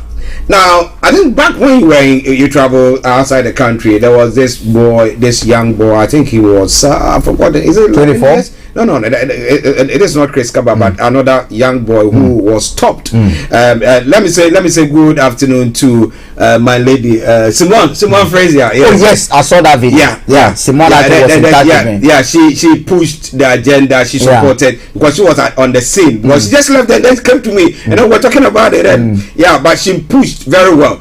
And this boy was alleged. This young boy, a schoolboy, he was wearing his school uniform with his bag, and apparently somebody said he had a knife or something. That the police stopped him. Now passerbys didn't. No, people were saying, why have you stopped him? And they were watching. Now they handcuffed they put a boy, there's a little boy, my little boy like that, I can just grab him like this, and boy. And they put him on the floor. Virtually trying restraining him and doing all sorts. Now it ended up that they didn't find anything on him, but the public weren't silent. They pushed. And that's why I said Simone did very well on that front. And was it about a couple of weeks ago? It was on ITV. The whole pertaining to the blacks and the police system. And may I add that Simone has now been appointed a youth rights activist officially for Labour Party for Croydon area. So she will be working closely with the Labour Party to represent. To voice out the youth's concern in this area. That appointment was confirmed last week. Okay, so that's some information there. And so you saw that the nation or our community were angry about the treatment, and justifiably so. Because they didn't find anything, and even when you mistreat somebody, and then maybe you find out that I was wrong. If there's an apology, it at least puts a bit of softens the pain that the person is going through. There wasn't anything of the sort. They just left, and then it was later on they're coming to say sorry and all that. So I don't know what has gone on. We need Simone to come and tell us more about that. But there's another case where a 24-year-old boy, man, the face looks very familiar. I tried to see where do I know him? But we move around a lot, so you might have come across him. And then he being stopped, being pursued by the police around Streatham area. That when he was ended up being shot. Now my first question was, why didn't he stop? Because the police were alluding that the registration of that particular vehicle was said to have been involved in some shooting. Yeah. I mean, so virtually they had concerns. But why didn't he stop? That's the first question that I'm asking. Then the second question is that why did he pull something as if he wanted to shoot at them or anything of the sort? Why did this police officer also shoot at him to kill him there as well? Actually, if you've had an experience like the young boy you just mentioned, a 14-year-old boy stopped by the police, innocently bullied, so to say, maltreated, malhandled, the fear that's going to live with that boy, the way he's going to perceive the police and the system itself for the rest of his life, it's not going to be the same. Look, actually, we have been looked. I reference another video again sometime, but I think Boston area or somewhere, where we had a group of young guys, about 4 of them, standing. When the police went, they handcuffed 3 of the black boys, and the white boys that were also in the group. You remember? I remember. Yeah. Were not handcuffed. No one. They were not even questioned. They were not even questioned, but they were all together. Yeah. The question there is, we all are committing, assuming it's a crime. Yeah. How come the focus is on the skin? Because at that very point in time, you cannot tell me the focus is on a crime. No. Because if the focus is on the crime, then all of them must be arrested and all of them must be questioned. But in this case, no. The focus was on the color of the skin. Now, it then takes me to a point where I have always believed, and that has guided my conduct personally in this country, that I am guilty before even I commit a crime. Default position. That my default position, which is wrong, but that is how I am being treated in this country, is that I am a criminal before the police, before the judges, before anything, before I even had opportunity to open my mouth, take a step, open my eyes, or do anything. The very fact that I am a Ghanaian, the very fact that I am a black man, I am a violent, guilty criminal. Yeah. That is what a lot of them has shown that we are. Are you getting me? Yeah. And it has guided my conduct in this country. When a police stops me, the moment they wave, I stop. But you say my experience will not be the same as the experience that the guy who has been shot has. For all you know, he's been bullied whilst he was young. He's been stopped by the police when he was young. Some of them he has been arrested for all you know, locked up for 24 hours or more without anything. He's been restrained and justifiably, probably even beaten in the hands of them. Police might have lied, probably even planted drugs or planted things in his car. His experience, no one knows. Are you getting me? Yeah. So the very fact that he did not stop, probably being guided by his experience, because till now the police have not told us that they found. They said they didn't find anything. That they found drugs, they found guns in his car. So the question therefore is, why would someone who is not carrying a contraband goods be fleeing away from the police? Okay. Why would someone like that be fleeing away from the police? The police are told us, oh, his car is flashed. It was flagged by NPR automatic registration. Are you gonna? No, actually, that alone should not warrant someone to be shot. Again, if you are shooting someone, are the police taught to shoot and kill, or they can immobilize? It's supposed to be immobilized. They can do that, especially when the person wasn't like driving and coming towards you and holding something as if he wants to fire from at you. All indication, or everything that we know, from everything that police have told us before, The only time you become a subject to be killed is when the police know that the public's life is at stake, at risk, and their personal lives is at. So far, the police have not told us that their lives were in danger. Are you getting me? That their lives were in every information that has come out so far. This for me is first degree murder. The guy was killed because, in my view, Happy Trigger police officer, he is a black man. Are you getting me? Because his experience, Archie, his experience. The young boy do you think that young boy will forever want to collaborate? I mean, he wouldn't. Never. He will either try to flee, or though he knows that in actual fact he cannot flee from them. This might not be a good example, but just look at it this way.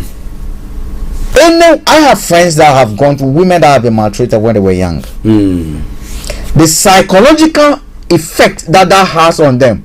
Sometimes when they even see men asking them to even date them, they are scared. It's true. Just because of the way they've been treated by men who when they were young. That scar on their mind lives with them, linked on for long. So for me, someone not stopping alone is not a justification to murder that person. Not at all. Because even you, the police officer, do not even know the experiences that guy has gone through. Are you get me? And time with that number, we see the British police behaving as animals, behaving like animals, killing people innocently. And I mean, let me draw my heart out for Stonesy, who has stood his grounds, helping, mobilizing, encouraging what they call demonstrators. They should master courage. They should stand up. They should press. I draw my heart out for people like that, and I expect that voices that are listened to within our community will speak out more. Enough is enough. You know, it's because of the Queen's death. It's overshadowed a lot of things that is going on. So the attention that this needed to have gotten seemed to have been drowned down by the Queen's death. But that's why I thought I think it's an opportunity. It's even an opportunity for us to tell the coming king that enough of the killings. Enough is enough. There's a new Metropolitan Police Chief. I mean, they are saying, oh, they had to take. Actually, we've heard it all before. From there to this one. Actually, we've seen it all before. It's a culture within the system. Enough is enough. We need a radical transformation of the police. We need a change of perception. We need a culture transformation. We need the way they view the black man, especially. The black man is viewed as a criminal from the immigration to the police. You are viewed. What crime did we commit? Because we are black. We are black. Is a color a crime? Don't you go and petition God? God, stop producing black. They will have to get a spray. We give back. Do you know what I take courage in? And this will be my last submission to our black boys and our black. When we face this kind of systemic discrimination, when we are being discriminated against, we are being called criminals. For me, the inspiration of others, I know that the only people that get attacked are the strong race. Of course. And blacks are a race that even the white are afraid to deal. Some of these police are afraid of. This morning something happened. Actually, this is my personal story. I didn't want to say. Where I park, it's an estate. Now, when you drive from where I live, there are two ways to get into where normally we park. It's like a parade. And when I moved almost 40 meters. Then this van came in. They moved less than 3 meters and then asked me to go back.